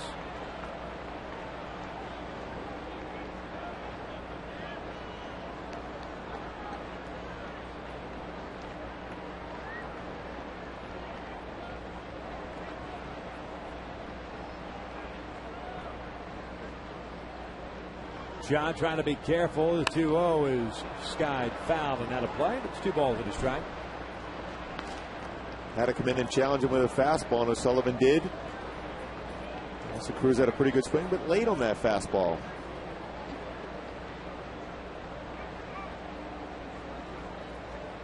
And if O'Sullivan gets through this inning, the Angels have a great chance of coming back in this ball game. They're going to be facing a new pitcher. Dustin Nipper will be coming on at the bottom of the inning. 2-1 pitch.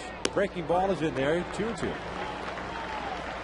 Omar Beltre appears to be done after 4 innings in his major league debut.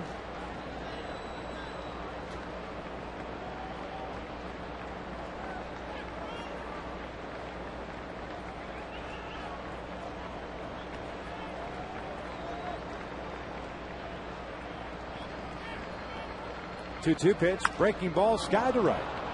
Bobby's there.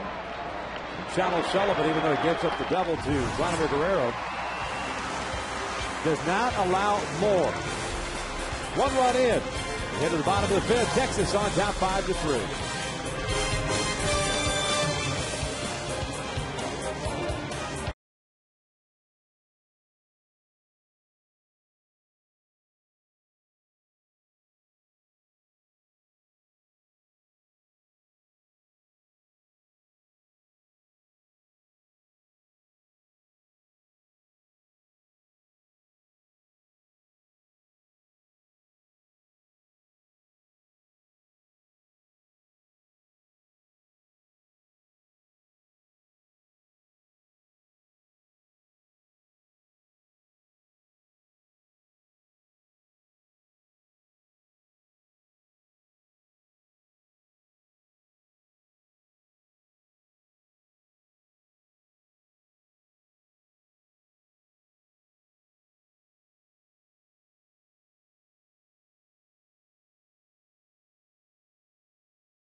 Talking about the Texas Rangers, they're for real this year.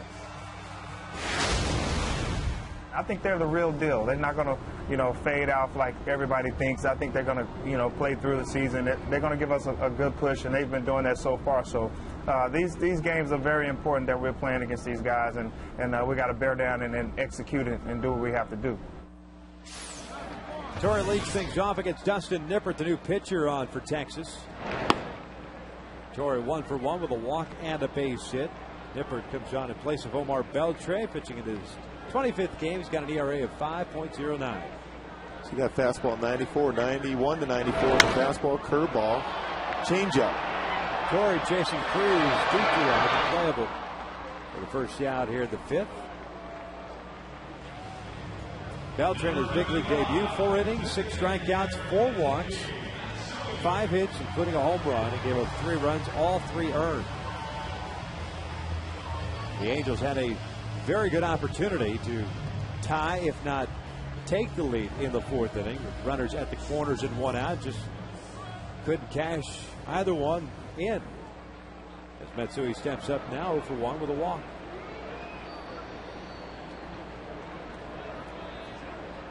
That fly ball out by Torrey snaps a string in which he had reached base 7 consecutive times. Torrey was 2 for 2 with 2 singles, 2 walks yesterday. He had singled in his last plate appearance in Sunday against Colorado.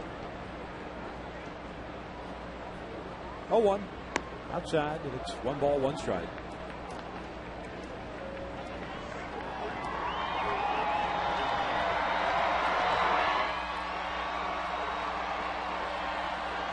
Nippert making 2 starts this year in 24 games as he gets ahead of the count at 1-2. Opponents hitting .298 against him. He'll strike out some guys, 38 punch outs, but he'll also walk some guys, 27 bases on balls.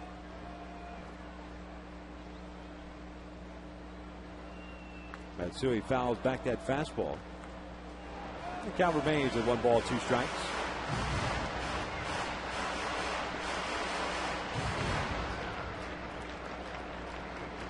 Rangers down a man in their bullpen. Chris Ray being traded to the San Francisco Giants, along with a player to be named later for Benji Molina. Matsui grounds one toward the hole, cut off by Michael Young. 2 outs. That'll bring up Mike Napoli.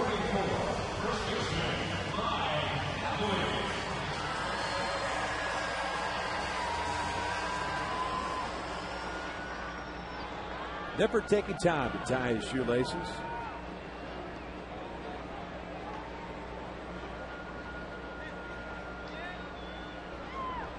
Mike 1 for 2, had a single with a run scored in the 2nd, a strikeout victim in the 3rd. Now when hits Napoli, that'll put a man on. A running fastball on the inside part of the plate.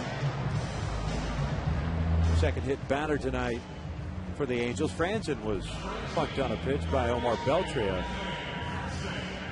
Split finger pitch slipped out of his hand. This one will show that Ramirez setting up the outside corner fastball and got the sleeve like that, but didn't really make a whole lot of effort to get out of the way of that pitch inside. Need base runners, down by 2. Franzen swings to the first pitch, lofts from the shallow right. Ian Kinsler makes a terrific running catch, and that will end the inning. We are through 5 here at the Big A. Texas on top, 5-3.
Freeze Can brought to you by Frost Brewed Coors Light.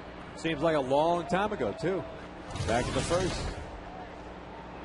And then that 3-0 lead, too, with that base hit up the middle by Reggie Willits. Rangers setting up the bottom third here in the 6th inning. Up by the score of 5-3. Smoke, Ramirez, and Bourbon.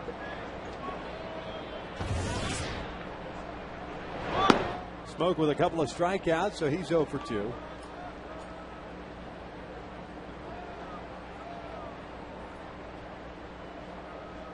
John O'Sullivan doing a nice job at Nelson Cruz hit that fly ball out to right field to end the 5th inning with the bases loaded in that situation after the intentional walk.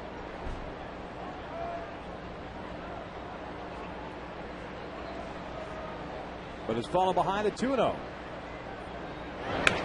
Smoke breaks his bat. He'll get some new lumber as a 2-ball, 1-strike count. His alma mater, the College World Series champions, the South Carolina Gamecocks. First ever championship. Always been a pretty good baseball program, but never quite took that next step.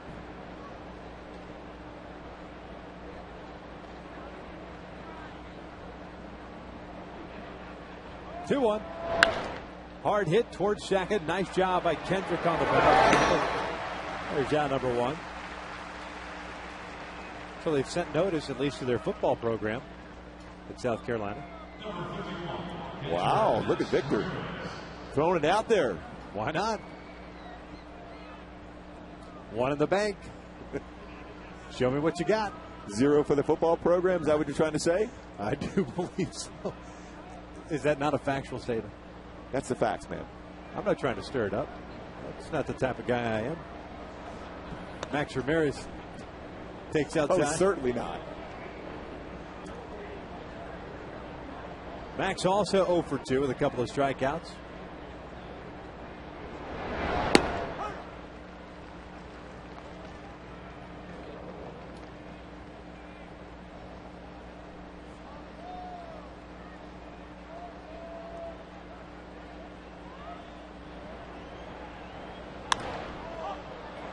Pop up out to shallow right. Howie Kendrick is under. 2 outs.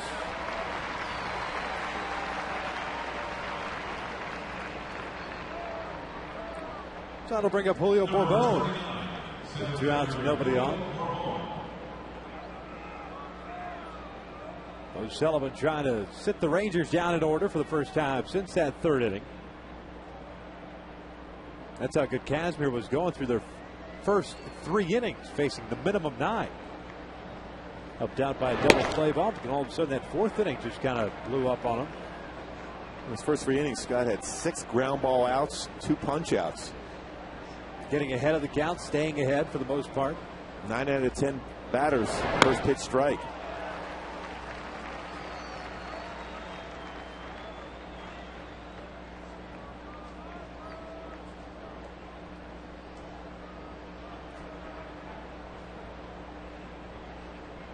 Oh, 2 pitch.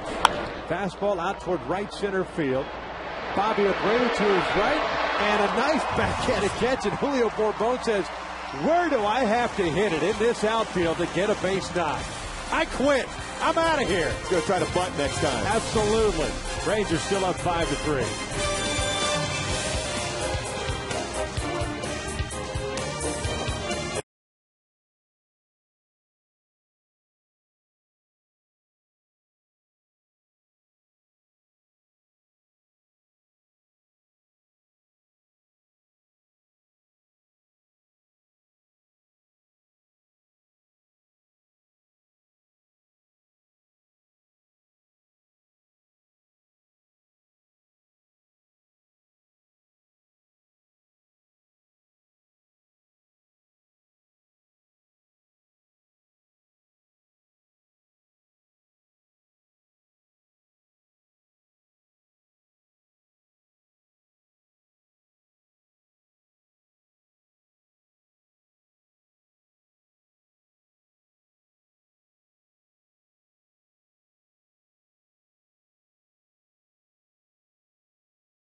Get a great deal on Toyota's full line of hybrid and fuel-efficient vehicles at your Toyota dealer today. And by Jack Daniels. Your friends at Jack Daniels remind you to drink responsibly. Halos down 5-3 as we start the bottom of the 6th inning. Bobby Wilson shows bunt, pulls it back, takes a ball. Wilson, Willis, and Ibar here in the 6th inning for the Angels against Dustin Nippert in his 2nd inning of action. Count evens at 1 ball, 1 strike. Bobby with a sac bunt and a line out. He's 0 for 1. Plays off that fastball. It's 2 balls and 1 strike. Pretty good fastball, a little below knee level at the 2 slow curveballs from Nippert. That one catches the inside corner, evens the count. Nippert did a nice job for Texas last year, pitching in 20 games, getting 10 starts. It was 5-3 and a 3.88 ERA.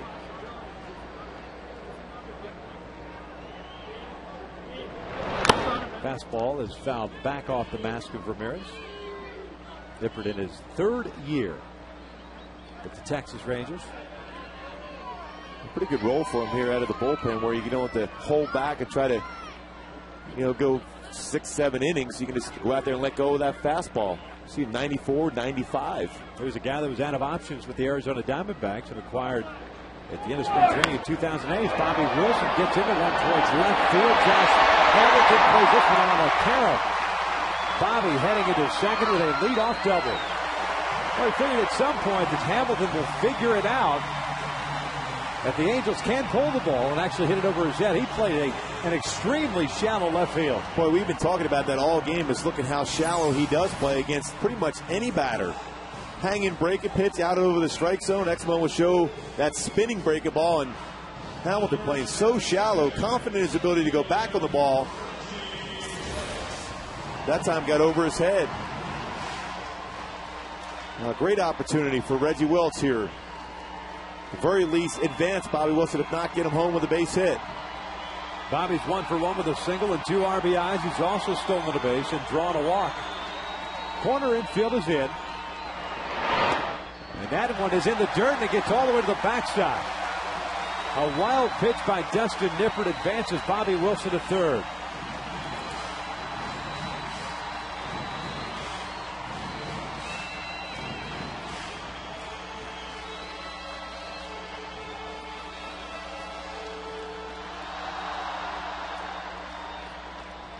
Boy, overthrew that breaking pitch. Angels have to take advantage of some of these mistakes and some of these base runners. In the early part of this game, they've had opportunities to score with runners in scoring position. Ramirez still trying to go to the backhand, though, on that pitch in the dirt. They turn the glove around the other way and body up on that because there's a tough spin on the breaking pitch. Reggie out to shallow left, not going to be deep enough to score anybody. Andrus is out. Gives way to Hamilton, will make the catch. There's out number 1.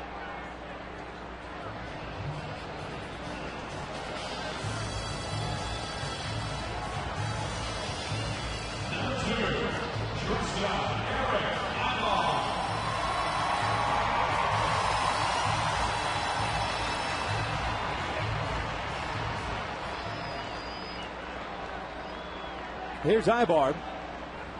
He'll face a similar defensive alignment that Reggie had. Middle infielders back, corner infielders pinching in. Ball on the ground toward the middle, should score a run. Ibar takes a strike, hit at the knees. Eric is 2 for 3. Home run, a strikeout, and a single. Also picked up a stolen base.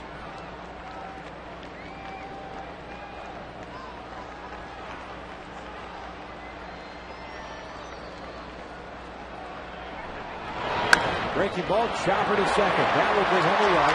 Kinsler retires Ibar, and it's 5-4 Texas. Second RBI of the night for Ibar.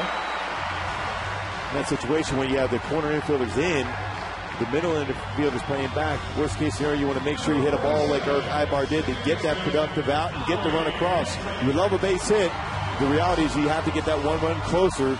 Now all of a sudden, now you're just one swing away from a tie game.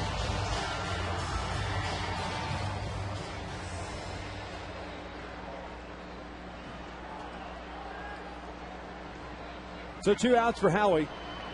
He's 0 for 2 with a walk.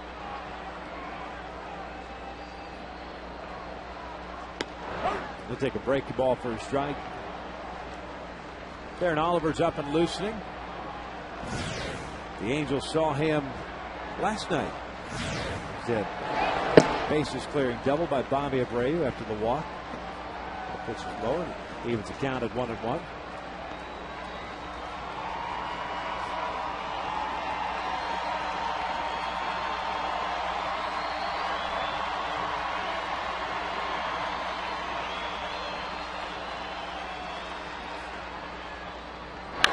Grounder toward the hole. Nobody's going to get this one. That's a 2-out base hit.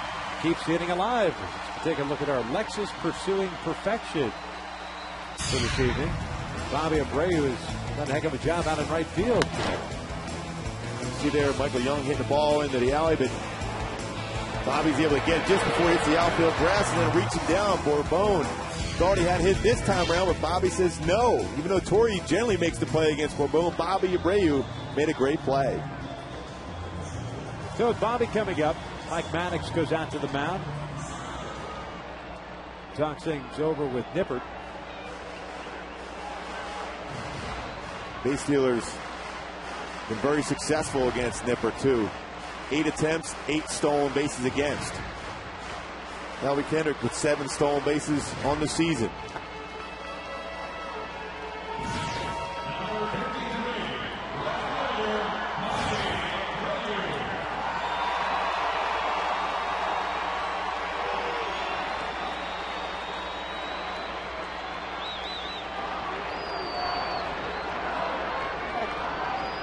Quick to the first. Howie's back.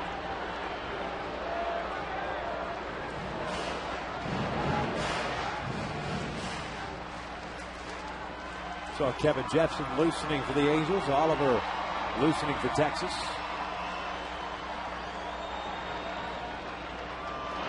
Bobby takes low for ball 1. 0 for 3 night for Abreu. Couple of strikeouts and a fly ball to right.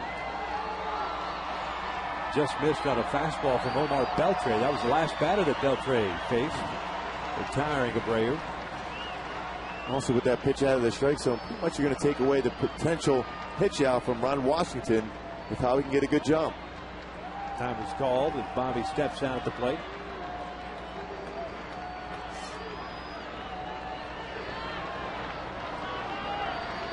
The hits column even. Both teams with 7. The Halos have stranded 7 base runners tonight. There goes Howard. The pitch is cut on. Line to left. That's going to fall in for a base hit.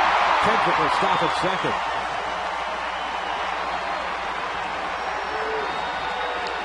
So back-to-back 2-out hits here in the 6th inning. And Torrey Hunter will get an opportunity to face Nippert. And Howie with a good job. Pitch it. Bobby go inside out with that swing, but because Hamilton plays shallow on the left, there's no way Howie go first to third. Good idea. Settling in at second base and let Torrey Hunter come up in the situation. A .304 career hitter, including 16 home runs against the Rangers. Torrey's walked, singled, and hit a fly ball to right. Kendrick at second, Abreu at first. 5-4 Texas here in the 6th inning. Ibar with a ground out and an RBI to get one of those runs back.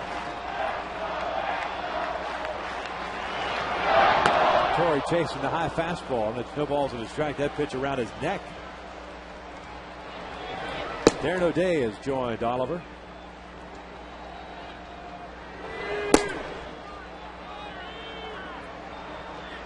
Howie being careful at second base. He got picked off to end the 1st inning. Kinsler creeping in and applying the tag. There goes Kendrick. The 0-1 is down and in. The throw is not in time. A double steal. And I said that pitch was down and in. Instead, it was a strike. Paul Emmel ringing it up, and it snowballs 2 strikes.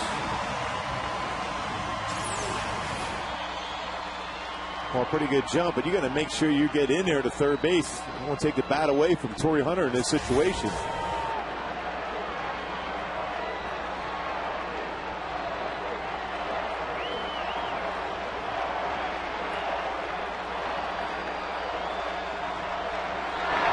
Torrey breaks his bat and lines it back to Nippert. The inning comes to an end. The Angels get a run. They do it on 3 hits. They strand 2 more through 6. Texas is up 5-4.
Rangers up 5-4. We start the top of the 7th inning. Take a look at our Hyundai key to the game in this one. Well, they certainly had opportunities against Beltre. A number of base runners. He walked 4 guys. But the situation was he made some quality pitches when he needed to. He had a good fastball at 94 with some movement. And then an occasional good, solid split finger fastball to be worked down in the strike zone. Rangers sending up 1, 2, and 3. Andrus, Young, and Kinsler here in the 7th against John O'Sullivan. The Halos have left 9 men on base, so the opportunities certainly have been there tonight.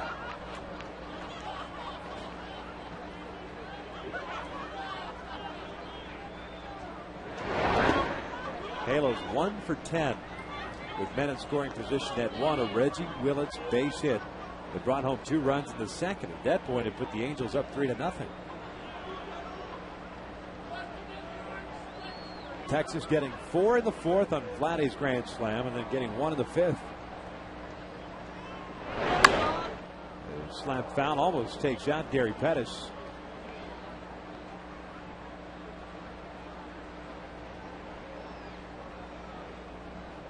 A couple extra gray hairs just popped down on that goatee on that foul ball. Got to be quick to get out of the way, and Gary Pettis certainly quick. Ground ball to short. Ibar is down. Andrews jogging up that first base line, so you wonder if that hit by pitch by Kazmir is still affecting him a little bit. And there is the first down of the inning. O'Sullivan had a 1-2-3 6th inning, retiring Smoke, Ramirez, and Bourbon. Michael Young at the plate now. He's 1 for 3. Had a double with a run scored in the 4th.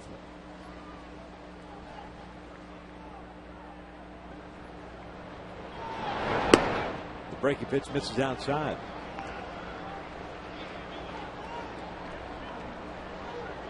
Bottom of the 7th. The Angels have Matsui, Napoli, and Franzen. So you wonder if Ron Washington goes to Darren Oliver, ready to go in that situation to face Matsui and keep him in there for the 2 right-handed batters.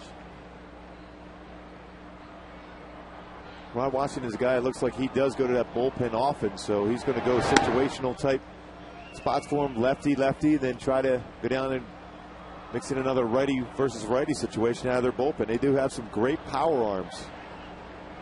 The Rangers playing their 77th game. Young swings and skies that breaking pitch out to right. Bobby is under it.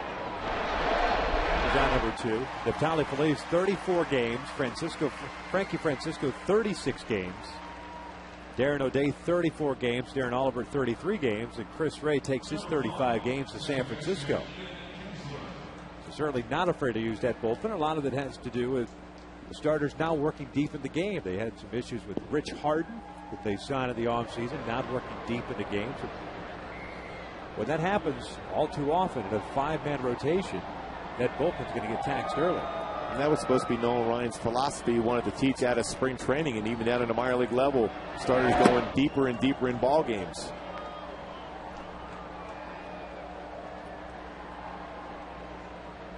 Again, Ron Washington has said he wants to protect some of those younger arms in the rotation right now. Count evens at 1 ball, 1 strike on Kinsler, who has grounded to third, walked and scored, and singled home a run. It's getting better and better each year. At 394 at the start of the day.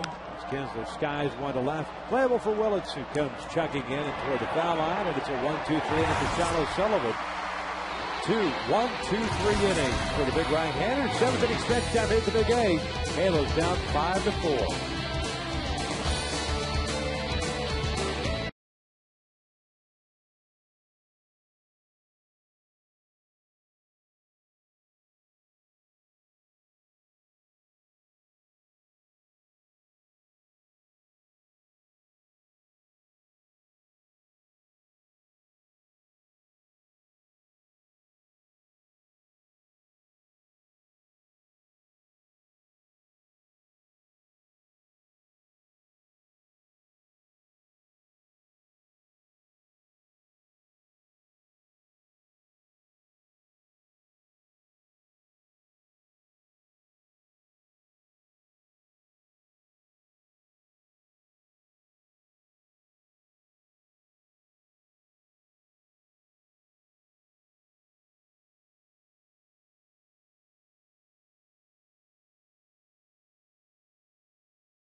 Why doesn't Buttercup pump you up? Of course it should. Look, she's going crazy here. All the fans are. 5-4 Texas here in the bottom of the 7th inning. Hideki Matsui to lead things off. And Ron Washington goes with Dustin Nippert. Gets Matsui to foul off the first pitch. Who sings that song, by the way? Do you know? No, I don't. I can honestly say I have no idea. I thought I heard it on your ringer. Not bad. Must have been somebody else.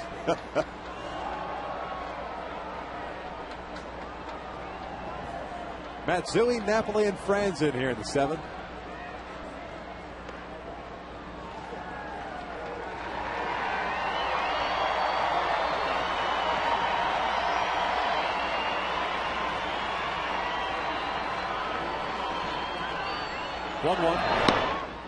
Just missed outside. 2 balls and a strike. Matsui tonight strike out, walk, and a ground out. 0 for 2.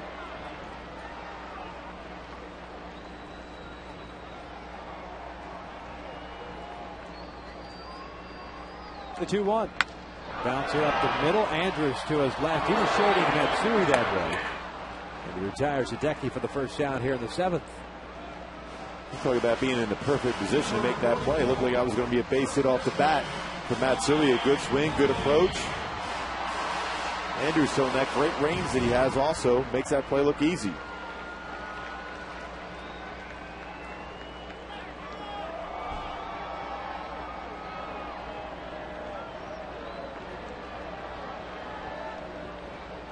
So 1 out, bases clear for Napoli. 1 for 2 with a single. The strikeout was hit by a pitch his last time up. Swings through a fastball. The Rangers, and you don't see this too often anymore, playing no doubles on the infield. Michael Young really guarding the line at third base here in the 7th inning.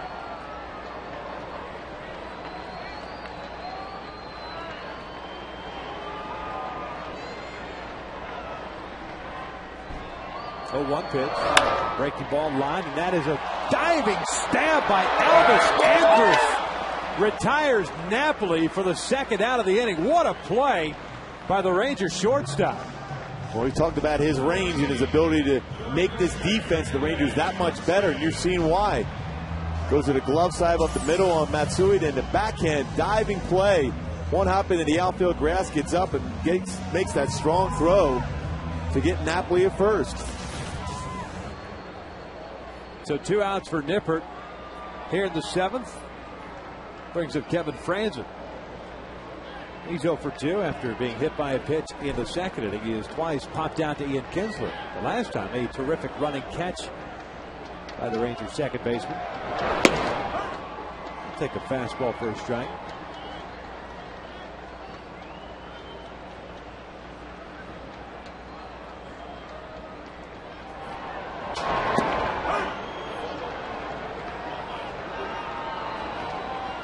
No balls and 2 strikes on Kevin. Career high 8-game hitting streak possibly on the line. Fouls this one off to the right. So Ramirez setting that target high in the strike zone. Nipper throwing it exactly there, and Franzen was able to fight it off.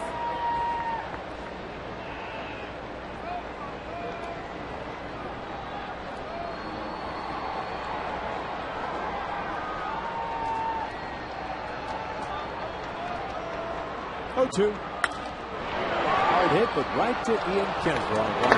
It's a 1-2-3 inning. Angels go down in order. Elvis Andrus making a spectacular play. 7 complete. Texas still up.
Areas when using the password USA at angelsbaseball.com or the Angel Stadium ticket window.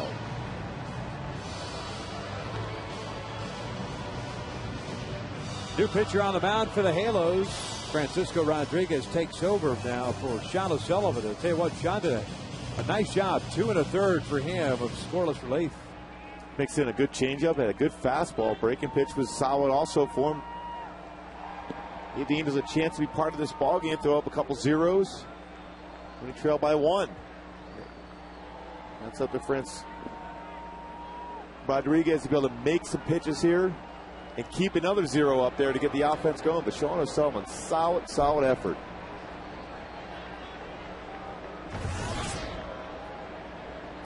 Facing Vladimir Guerrero here to start the 8th inning. And Vladdy skies one out to deep left center field. A moon shot. It's his second home run of the game. Makes it 6-4 Texas.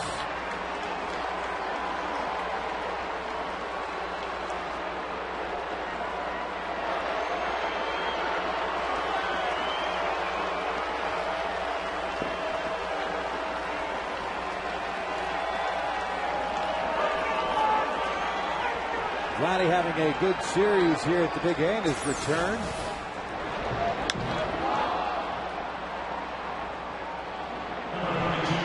Well, you can't allow Vlad to get comfortable swings.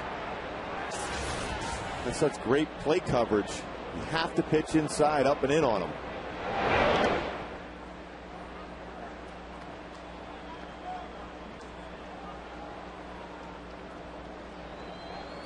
Josh Hamilton tonight. Fielder's choice, a ground out and an intentional walk. So he's 0 for 2. He lays off that pitch. It's 2 balls and no strikes.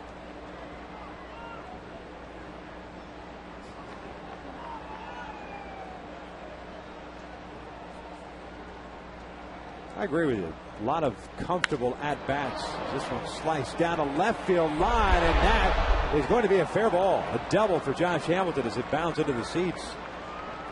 It's a 23-game hitting streak. Rodriguez has come on in a 1-run game, giving up a home run and now a double.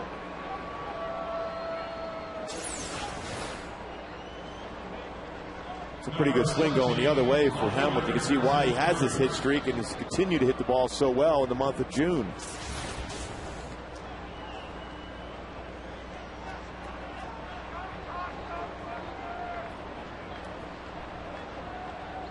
His 49th hit in the month of June in a 23-game hit streak for Josh Hamilton. Set the Texas Rangers hit record in a month yesterday. His first hit.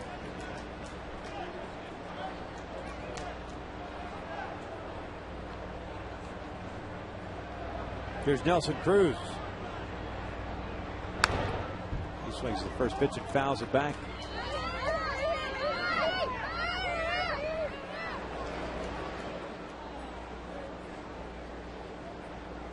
The Rangers in their bullpen have Frank Francisco loosening after Dustin Nippert has thrown 3 innings of relief, allowing 1 run. Jam shot, ground ball to short. High ball retires. Nope, they can't handle the throw. It's in the dirt. It's going to be an error on Ivo. Eric had all day to retire Nelson Cruz for the first out. A sloppy play by the Angels shortstop. Runners at first and third. Nobody away. He had time to gather himself. You see how he cut across that throw. Like that, but trying to keep his foot on the bases. He stretches out. Be able to scoop that throw, but unable to do so.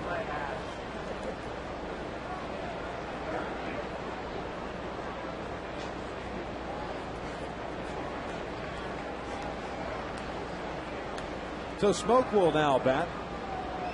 3 base runners with a home run, a double in the error now. Ivar getting charged with the error. Bobby Wilson flashing the signs for Eric, his 10th error of the year. And the infield, at least the middle infield, halfway. Hamilton at third base and Cruz over at first. A good speed on the bases for Texas. That one's outside for ball 1. Smoke tonight 0 for 3, a couple of strikeouts and a ground out.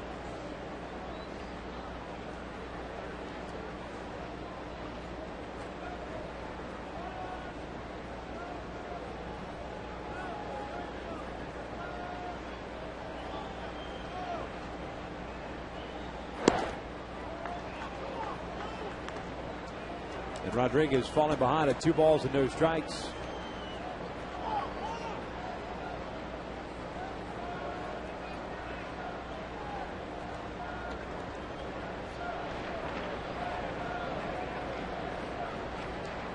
Rangers with 9 hits tonight. The Angels with 8. That was a strike. It's 2-1.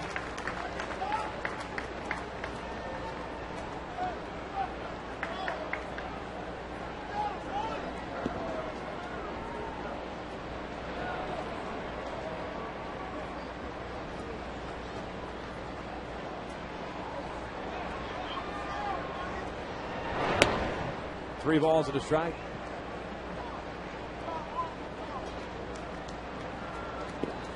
Angels starting to get action going in their bullpen now. You see David Murphy in the on-deck circle. He'll pinch hit. The catcher spot, Max Ramirez, occupied for 3 ABs. But Trevor Bell is up and listening now.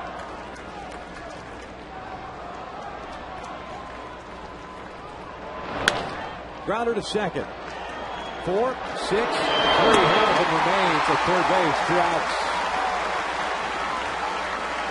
And that happened because you played the infield halfway, and Howie, a quick glance over to third. Exactly. That's what you want to do. If Hamilton's coming home, you got to go throw it to home. You cannot afford to give up any more runs. Looked them back and still able to turn the double play. 4, 6, 3, but good play by Howie. Looking back Hamilton and getting 2 outs. No run.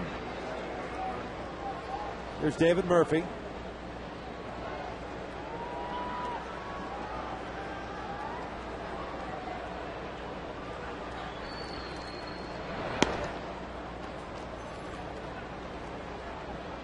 Francisco Rodriguez, a completely different pitcher we saw the first handful of times out. Now it just seems like he's trying to aim the pitches as opposed to just coming after guys like he did early on.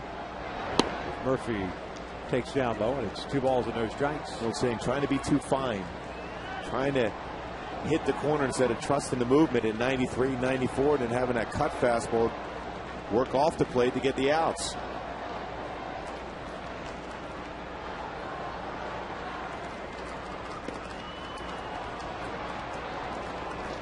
He's fallen behind on Murphy at 3 balls and no strikes. Murphy pinch hit yesterday and reached out the catcher's interference.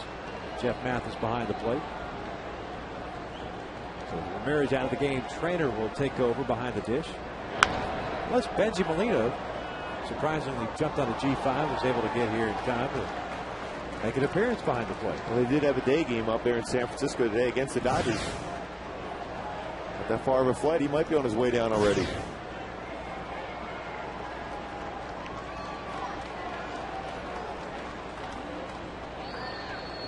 (3-1). Murphy takes a strike, full count. There's Frankie. He'll be coming on in the 8th inning. He'll be facing 8, 9, and 1, the scheduled hitters, Wilson, Willits, and Ibar.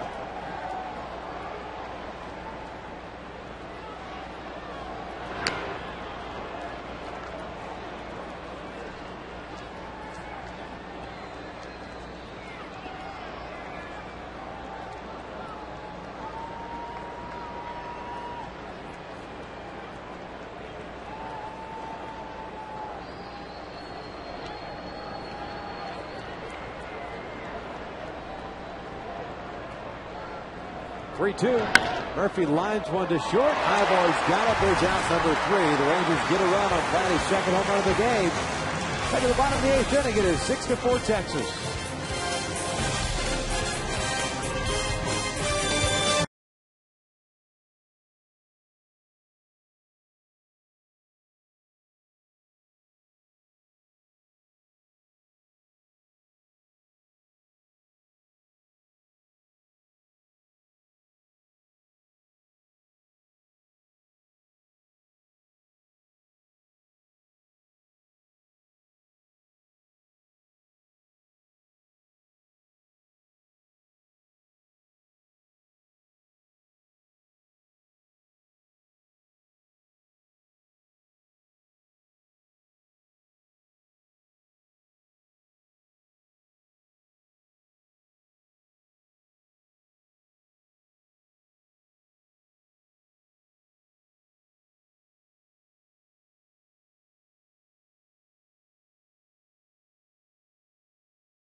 curveball, an above-average split-finger fastball, a couple saves on the season for Francisco.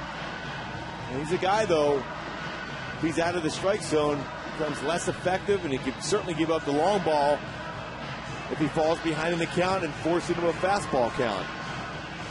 He'll be throwing to a new catcher with Matt Trainer taking over, and he'll be batting in the 8-hole.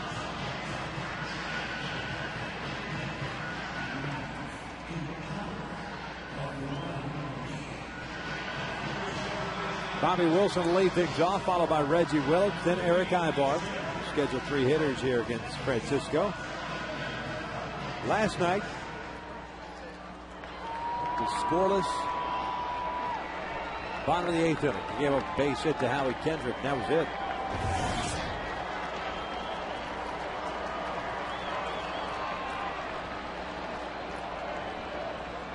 Bobby tonight is 1 for 2. He had a double and a run scored in the 6th inning.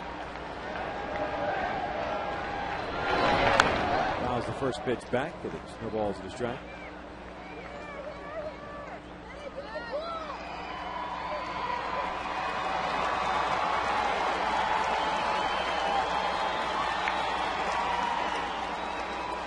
And again, Michael Young at third base guarding that line, not as deep as he was with Napoli. Bobby swings through a fastball. It's 0-2. Bobby's got to shorten up that swing. Just try to punch that into right field for a base hit. Needs some base runners. Down by 2 runs here late.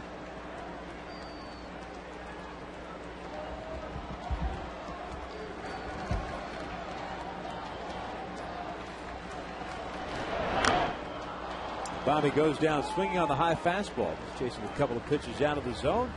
First out here in the 8th, and that'll bring up Reggie.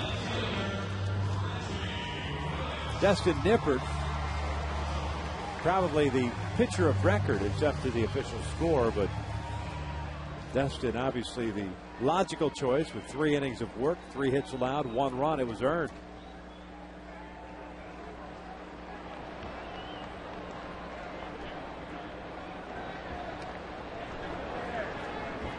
Here's Reggie. His bunt takes outside.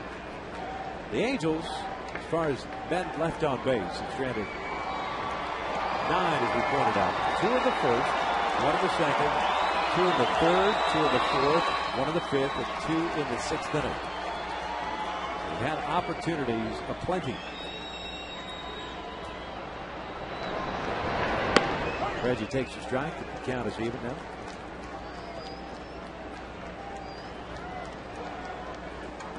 Reggie 1 for 2 with a 2 RBI single in the 2nd inning. He drew a walk in the 4th and a fly ball to left in the 6th inning.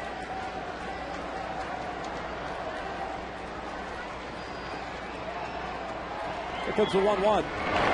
It's in tight. 2-1.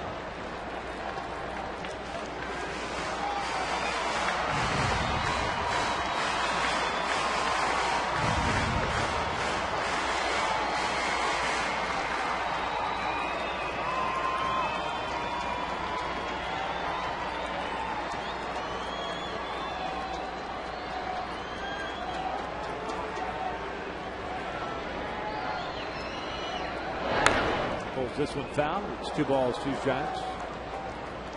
Young and Smoke, the third and first baseman for the Rangers, will move back now. They're both playing in on the grass. Just in case Reggie had any thoughts of dropping one down. Reggie has got to find a way, put it in play, force the defense to get him out.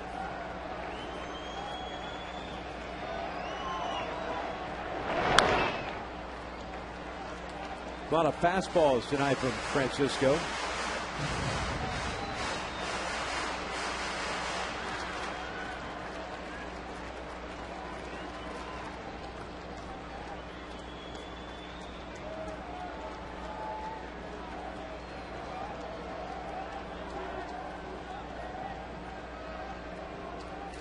Another 2-2. Reggie fouls this one off into the seats. Nice little battle. 2 RBIs that Reggie picked up in that 2nd inning, getting him 5 for the year. A clutch base knock. Well, at that point, the way Scott Kazmir was going through the lineup the first 3 innings, that looked like it was going to be enough.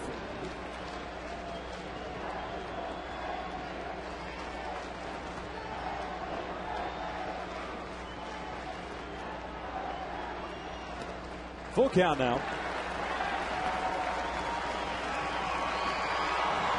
At the top of the order, an Ibar on deck.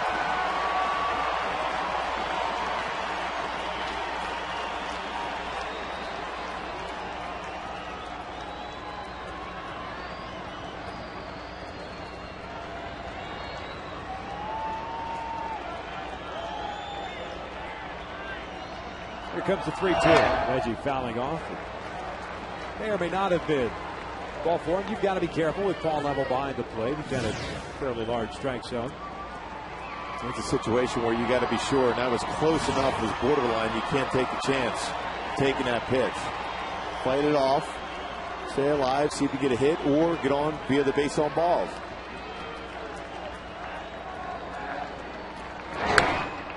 Yanked foul.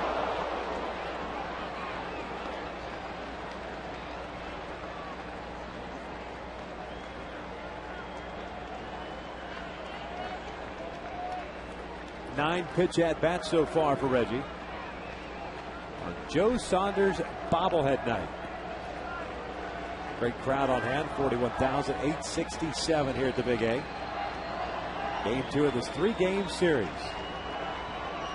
Reggie goes down swinging, and there's out number 2. Hey, come on to Angel Stadium this Sunday, July 4th, and cheer the Halos on to victory against the Royals, and sit back and watch a patriotic fireworks show courtesy of the U.S. Army. Don't miss out on one of the best fireworks shows in the Southland. Purchase your tickets today at angelsbaseball.com. Game time is 5 p.m.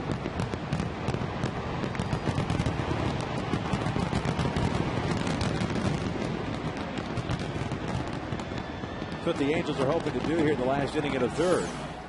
2 outs here in the 8th. Ibar steps up. Multi-hit game for him. He takes the breaking ball for a strike. Ibar with a home run, a strikeout, a single, and a ground out. 2 RBIs, a stolen base, and a run scored. 0-1 pitch. It's in the dirt. The thing with the Angels now, different team. 82 home runs as a ball club. What you need is a base runner and then that home run, and all of a sudden you got a tie game.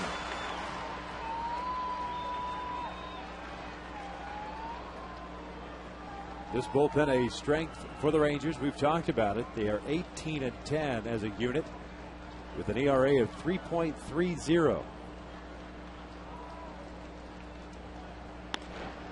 2 balls and a strike. If it stays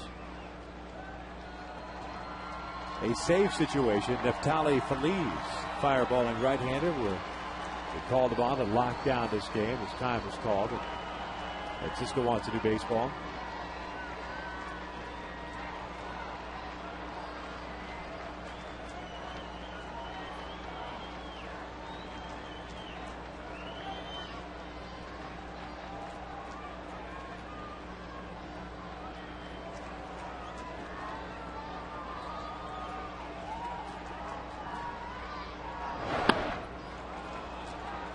Ibar chasing that high fastball. We've seen all 3 guys in this inning, Wilson, Willits, and Ibar, chasing that high fastball from Francisco. So count even to 2 balls, 2 strikes. And that's a good fastball, too. 93, 94. Very difficult to be able to catch up to. Right back with another fastball.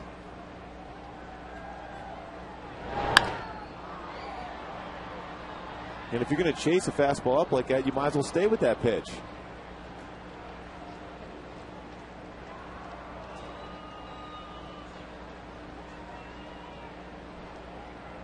And most of the fastballs in this inning have been letter high or above.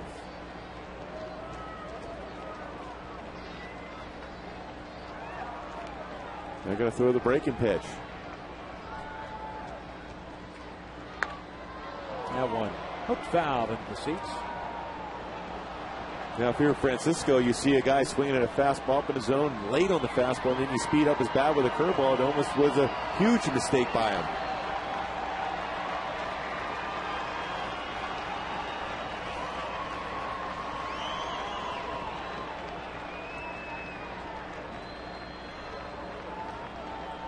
Now here comes a split finger fastball. Tapper foul.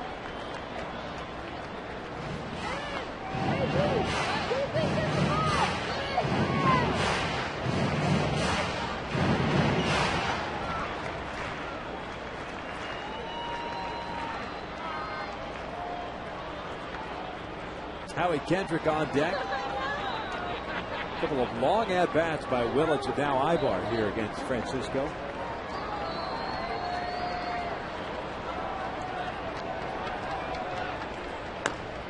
Ibar dribbles this one up the first base line and it goes foul.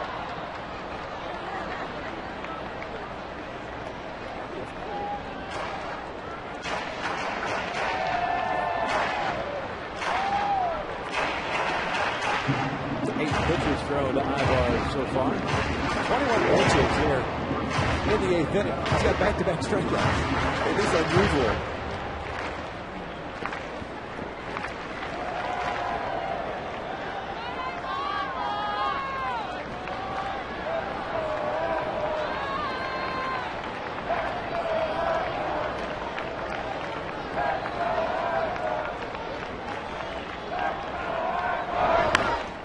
This one grounded to first. That's a fair ball. Smoke will take it. It's a 1-2-3 inning. Angels going down and over. 8 complete. Texas still up 6-4.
A game for Vlad Guerrero.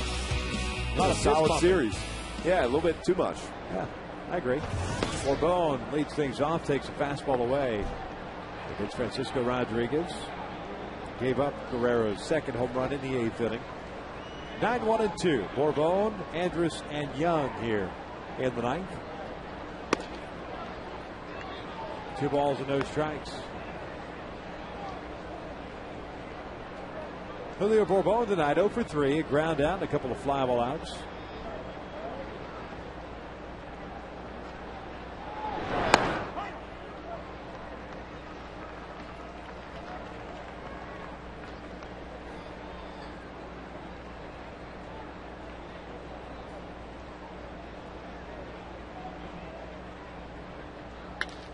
Out to center. Torrey is there. 1 away. Well, Bone's got to figure out a way to keep baseball away from Torrey Hunter. Trying to bunt, like you said. Yeah. At that point, he's hit the ball pretty good in this entire series, and he's got really nothing to show for it.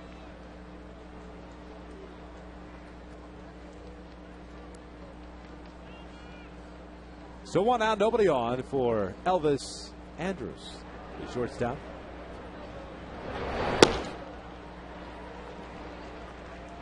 A 1-for-3 evening. He had a single in the 5th inning. He's also been hit by a pitch. He has scored 2 runs.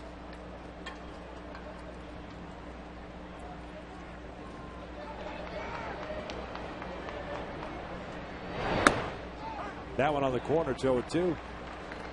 Tomorrow night, the finale of this 3-game set. Pretty good pitching matchup. Jared Weaver going up against C.J. Wilson, the left-hander. Those two locked horns mid-May at the 2-game series in Texas.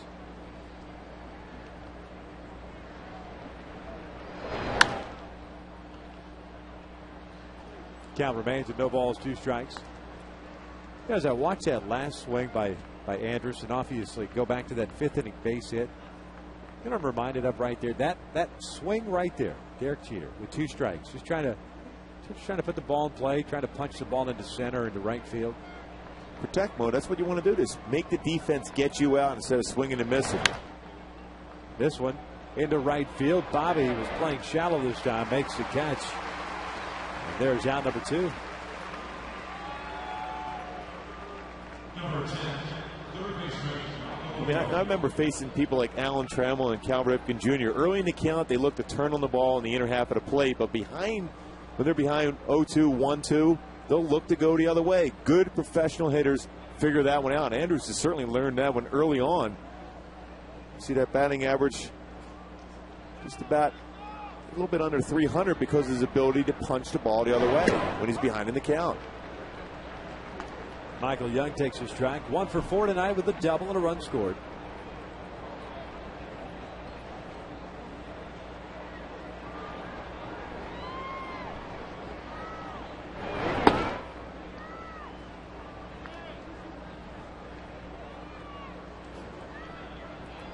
Talking about that pitching matchup for tomorrow, C.J. Wilson, a 6-3 mark, a 3.35 ERA. Jared Weaver, 7-3, a 3.01 ERA. Weaver to be making his 17th start of the year. Wilson his 16th. C.J. Wilson's got a good fastball from that left side. He can rush it up there mid-90s with Weaver with all those strikeouts. Been dominant. 4 quality above average pitches for Jared Weaver.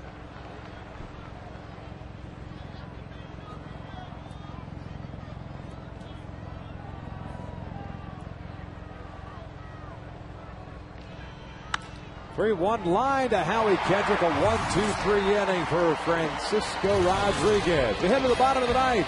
Angels down by 2. Got 2, 3, and 4 coming up. Kendrick, Abreu, and Torrey Hunter.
Texas.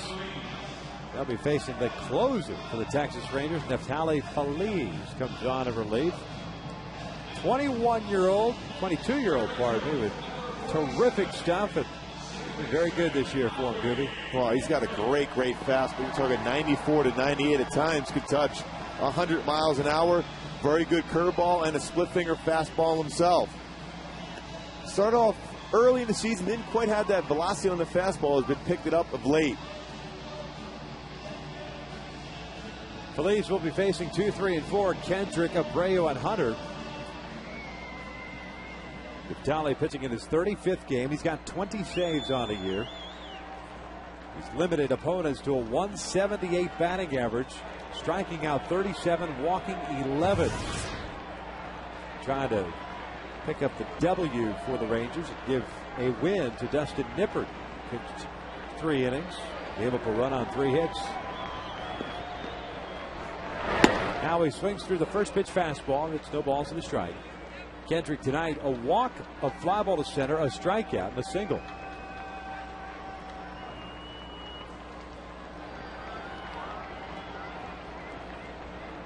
Oh, 1 pitch. It's no balls and 2 strikes. A couple of fastballs, 96-97. And late life on the fastball, too. Opponents only hitting 178 against him. That's the key. You can have a good fastball, but hitters like to hit the fastball even at 96 to 98. It's that late movement that makes him different than most pitchers. Fouled straight back.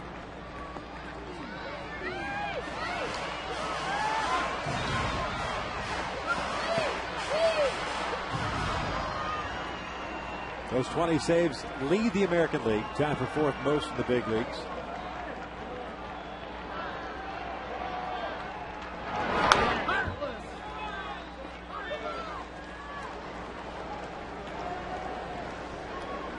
Left-handed batters, amazingly enough, hitting just .086 against Feliz. Right-handers, .267.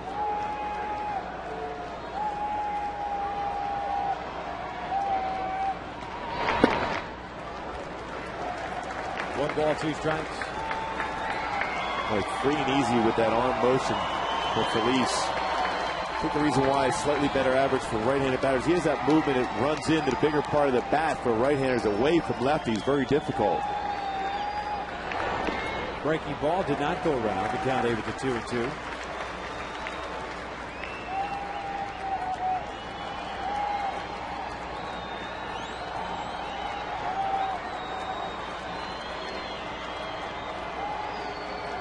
Feliz part of that big 7-player deal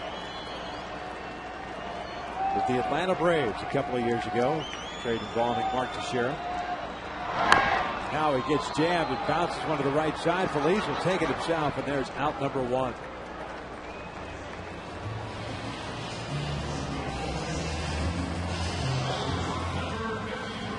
So 1 out, bases clear for Bobby Abreu, who's 1 for 4.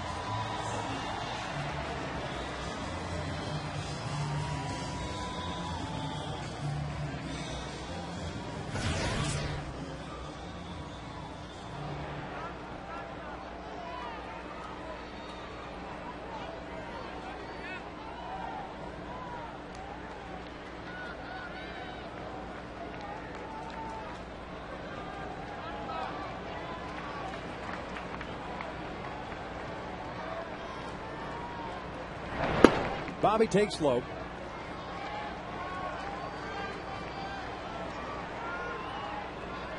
Scott Kazmir on the line. It would be his 7th loss after going 4 2/3, allowing 5 runs on 6 hits. One of Guerrero's home runs as that pitch is inside. 2 balls and no strikes.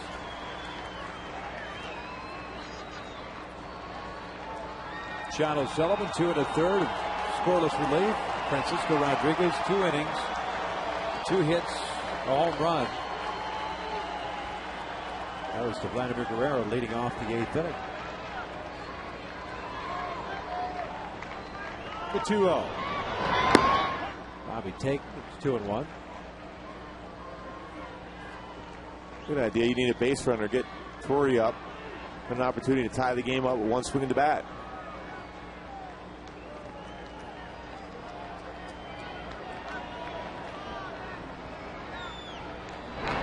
On the ground is short. Andrews lays back on it. It's down. Abreu is got down for round number 2.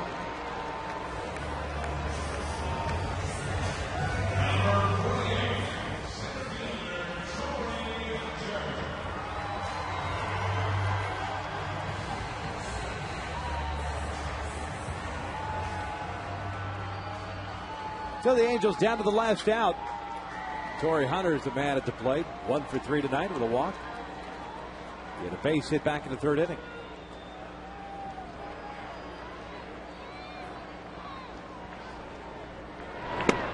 Takes a fastball right down the middle for a strike.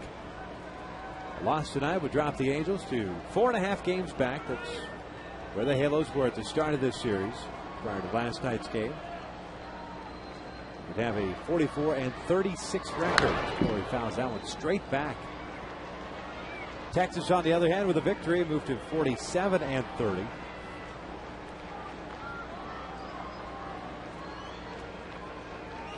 Oakland would drop back to double digits. Games back to 10. They lost tonight to the Baltimore Orioles. Seattle ended up shutting out the Yankees 7-0.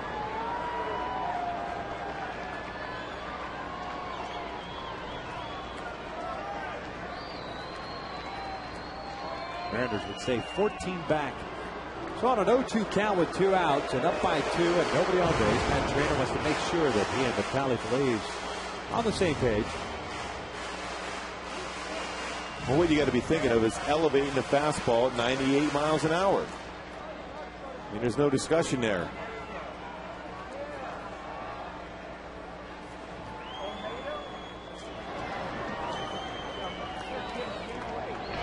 Torrey out to right. Cruz is there.